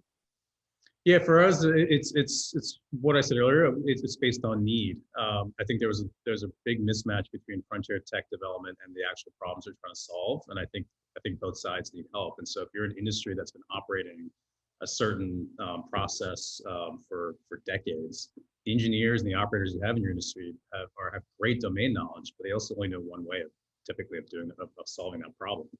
And so how do you get them to look outside of their walls at technology? And if you're a technologist working in a lab or developing a project, let's say a sensor, and you know this would be really important for a certain industry, how do you get this in front of them in a way that makes sense, that's clear? And so that design approach is really what's important. So you have to understand, for us, if we're building a sensor for a company, who's using that sensor in that company? Is it the safety inspection person? Is it the engineer that has to design a certain process in a manufacturing floor? And then what are their pain points on a day-to-day basis? And what is the ROI they need to deliver to their companies? And then you build from there. And then going from the other direction, you're thinking about things like sustainability. Well, what do you mean by that when it comes to automotive or when it comes to ag? And so there's a top-down approach as well that we have to apply, so we know we're putting the right sort of technologies in the right place. And so it's designing in a way that's responsible, I would say, in the use of technology in these industries. And how about you, John Sarah? What drew you to this world? Yeah, I mean, it's interesting to hear Satish say, because there's a need, because I think it's a similar answer. Although I have to say, I have a personal and an organizational answer to that. And I think I was drawn to art at a very young age, and I was drawn to design because I wanted to enhance people's lives. I think I wanted to contribute to the material, the environmental world, and make it a little more exciting at a young age. How that has evolved is, what does it mean to enhance people's lives? And I think learning about the amount of toxics that are in the products that we live with every day, in our buildings, in our consumer products, like the food movement, where there has been a lot of awareness built around the organic food movement, about avoiding pesticides for all those reasons, that Satish touched on also, agricultural as well as in our human bodies. The idea of understanding that ecosystem of a material, of the things that are around us, is less known. And so there's a need, because people are getting sick. If you look at the back of a cleaning product bottle, you might see, irritates nose, ears, and throat, or nose, throat, and eyes, or something. And that's just the very superficial level. There's a lot of the products that are with us every day that can cause long-term chronic disease like asthma, diabetes, or even obesity, that are linked to the plastics that are in our environment, or the vinyl that is in our environment. And then there's, at high exposure, and we're talking about people in the production facilities, there can be, the materials that we design with can be carcinogenic for people who are living in those factories. So, but there's not enough awareness about it. And so that's why we started Parsons Healthy Materials Lab. That's why we have this dedicated, small, fierce team of researchers who also want to make people's lives better. They want to enhance people's lives to make them healthier and vibrant. And so everyone can contribute to the world. Everyone can thrive in their lives. And so, our goal is really to bring awareness to this issue, and then give people the resources and the tools they need, designers and architects, builders, contractors, developers, and product designers, to work with materials that are healthier from the get-go. So there's a need right now. Yeah, if I talked a lot about like that community coming together to act upon a design problem. And one of the things we've been very focused on at NYC by Design is to make sure we're representing that design community in its truly holistic sense. So all of the design professions, but we consider all of the design adjacent industries, our makers, our manufacturers, our suppliers, our cultural and academic institutions with design leanings, our design districts, our design events, the city. All of these players in the city are creating this very sort of like rich New York design community, and it's a very sort of broad ecosystem.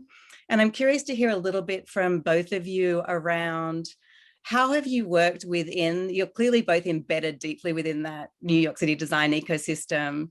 How have you worked with that ecosystem, and what have been some of your most successful collaborations by leveraging all of that creative capital? Sure. So, I mean, for me, my first sort of taste of design actually came before New Lab, when I was helping run the Kampen, which is a media-focused accelerator for the New York City Media Lab. And there, the goal of that program was to source and help entrepreneurs coming from the university campuses in New York develop technologies related broadly to media and data. And there were several teams that came from NYU's ITP program at Tisch, and where there was a great design curriculum being developed there. That department is now sitting next to Tandem here in Brooklyn. And just the talent of those teams and the way they looked at sort of the problem set, and it was contrasted with other founders that came from universities from traditional engineering departments who also were great in their own right, don't get me wrong. But the way they the way they approached the problem versus the way these NYU students did, oftentimes, those technology startup teams were just as good, if not better, in some ways than the pure PhDs and engineers coming from some of the traditional programs in New York. So that was always in my mind. And then when I joined New Lab, it came to bear. Probably our most famous example last year was the Spiro Wave, which is when we built a bridge ventilator for New York City for the COVID pandemic. And that was just as much a design problem as it was an engineering problem. New York needed ventilator units that were at 1/10 of the cost of traditional ICUs, that had a certain form factor and served a certain patient population, and had a certain use requirements by physicians that were dealing with this pandemic in the city. And so 10x Beta was a key partner in that design and engineering of that product. We work with voice technologies to manufacture that device using MIT IP. So it's a convergence of design, technology, and of course operation to deliver several thousand units within a matter of months. And so it's a pretty famous example for us. And we oftentimes use design firms in New York to work with our startups. We have a big announcement probably coming next week with a major firm working with one of our companies that we launched here at New Lab. And the third thing is just in these programs that we run in agriculture, manufacturing, EV charging, trying to solve transportation, deserts and mobility challenges in the city of Detroit, urban tech challenges in New York. We always work with some sort of design type person or entity in our studios. That's how we engage the users that we're serving with technology. Thank you. And how about you, John Zara? What have been some of the successful collaborations in the design community of New York that you've had, and how they sort of impacted in terms of the projects that they've led to? Yeah, it's a great question. And, I was thinking about that as you were saying it. I was thinking, what do we mean by the design community? Because, I grew up in my professional life, I've grown up in New York, heavily steeped in a design community, both in product design and furniture design and architecture and interiors.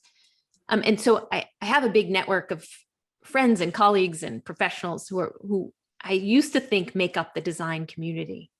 But more recently, and I think a lot with our work with the lab and trying to define what we mean by this term material health for design, the design community gets much, much bigger. And, I think we are fortunate to be housed at Parsons in the New School, where designers really are attracted to teach there, continue their professions, teach there, and really look at design from the perspective of social justice and from environmental justice, and how we weave together these principles of understanding our impacts, our greater cultural impacts on others, other people. And so what the design community has grown for me since I joined Parsons maybe 11 years ago, is that it includes social scientists. Design community includes chemical scientists. It includes doctors, pediatricians, and advocates in law, and architects and designers, of course, but manufacturers and developers and financiers. And, it's a much broader design community than I understood maybe when I was 25 years old and I was excited to be in New York and grow my design career. It's a much bigger community. And so, for instance, one of the great parts of the work that we do is to work together with organizations in New York, like the New York City Housing Authority, for instance. We work together to pilot a healthier paint strategy. If we know that people are exposed to paint, if we look around our room, we have a lot of paint, we're exposed to that all day long.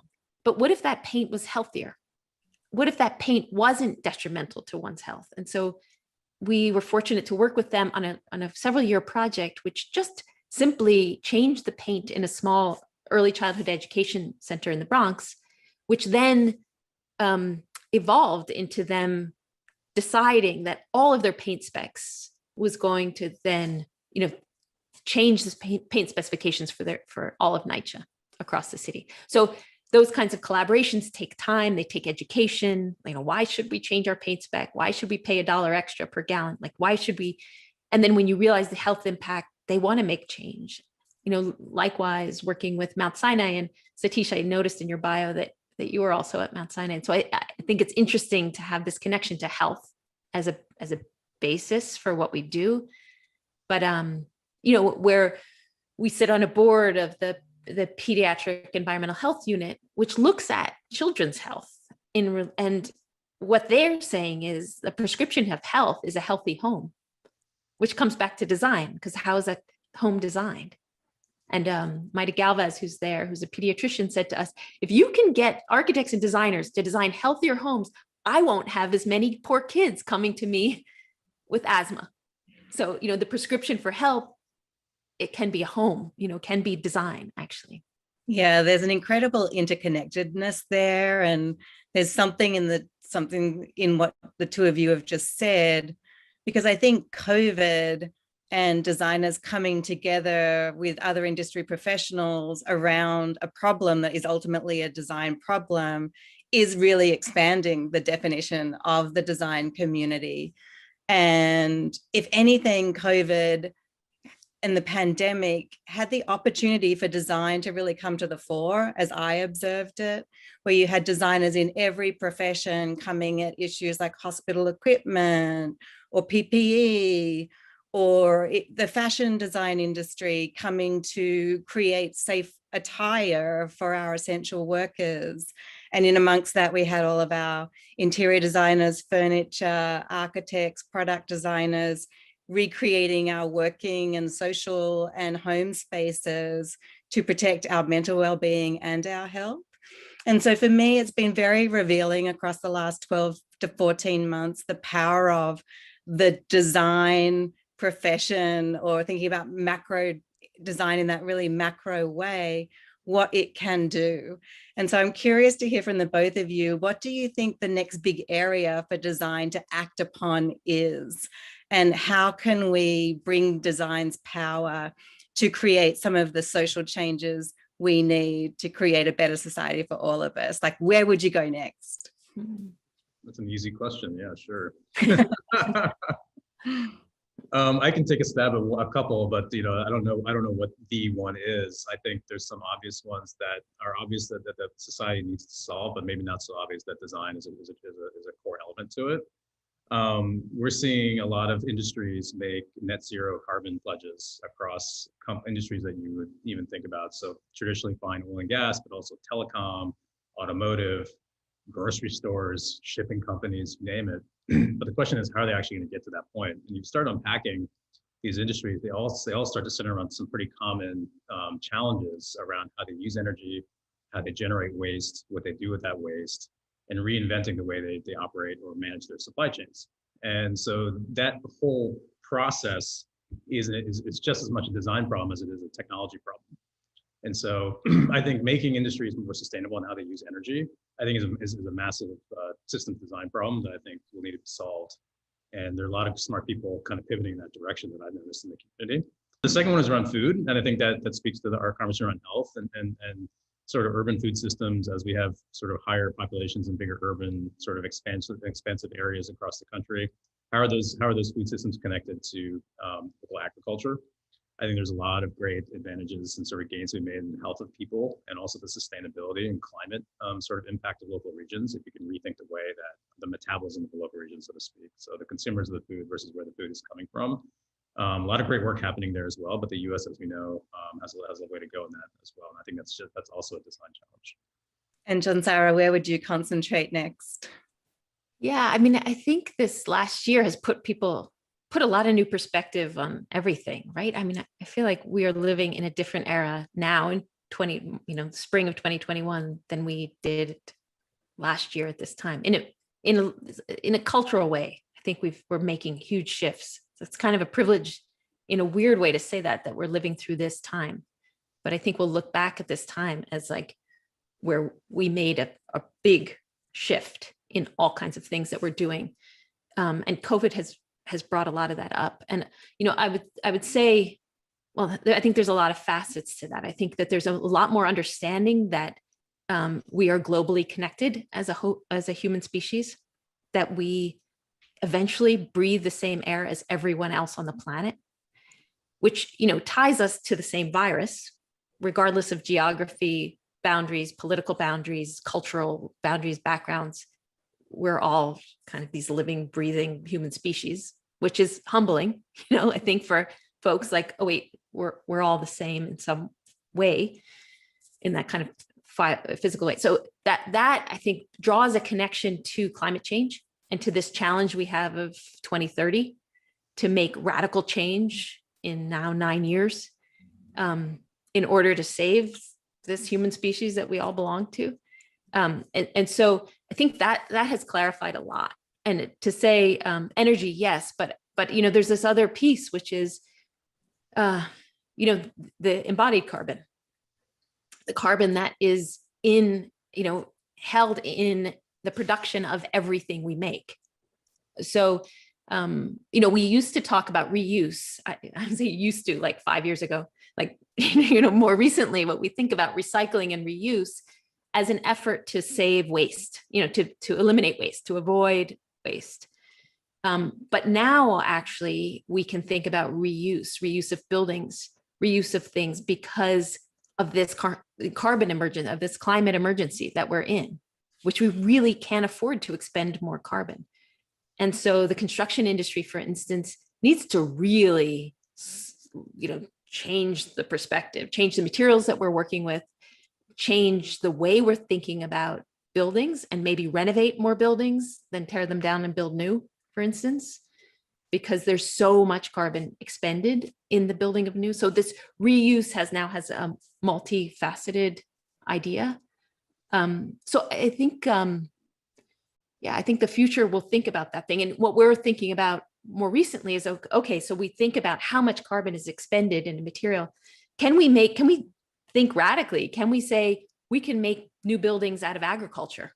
Can we grow the future? Can we grow plants that will then make our buildings? Yes, we can. We can actually. And there's several ways, several natural ways. We're experimenting with a renovation of a small house out of hemp and lime right now. Taking a 100-year-old house, wood frame house, and renovating it and insulating it with hemp that's grown in fields that collects carbon, lime that collects carbon when it's drying, and make it like maybe a carbon negative building. More radical shifts, agricultural architecture, maybe. Amazing. We have time for just one more question. So if you were advising your younger self or an incoming professional into the fields that you're in, what would be your 2-sentence advice to them as they're entering? And John, sorry, you go first. Thanks. I think this is the broader impact, the understanding that, to understand what things are made of, and do that research before you decide how to proceed in design, and understand the life cycle, the systemic impacts on the planet and on people before you engage in the design of something, and that can actually be a generator for great design, for innovation, for the people. I think that would be the main lesson that I've learned over 25 years that I would have liked to teach myself as a younger person. Wonderful. And how about you, Satish? Yeah, I think I agree with that. I think it goes back to the point that John Sara made, which I really liked, was how COVID taught us how interconnected we really are. I think we kind of always knew this when it came to climate and sort of sustainability, but in some ways that's also been brought to bear. And so I agree. As a researcher now managing programs and trying to help early stage tech companies get into certain industries, it really is about like understanding what it is you're trying to do in terms of impact of that world you're working in, and how not only how it affects the individual, but maybe a community of individuals, or maybe a sort of a region or a world on its own. And so definitely I would tell technologists and designers alike to think from that context as well. We naturally think about the cool thing we're making, or this sort of narrow problem we're trying to solve, but what does that mean for the chain behind it? And I think that technologists can do that, but designers really are the best suited and have the best mentality and point of view, I think, to kind of incorporate the type of thinking and how we solve these problems. Well, thank you both for participating in this design leader conversation. It was incredible to hear about the amazing work that you're both doing, and we look forward to connecting again in the future. Thanks for tuning in to NYC by Design and this program for Design Days. And now I'd like to thank our co-sponsors for today's conversation, Smart Design and the Brooklyn Navy Yard.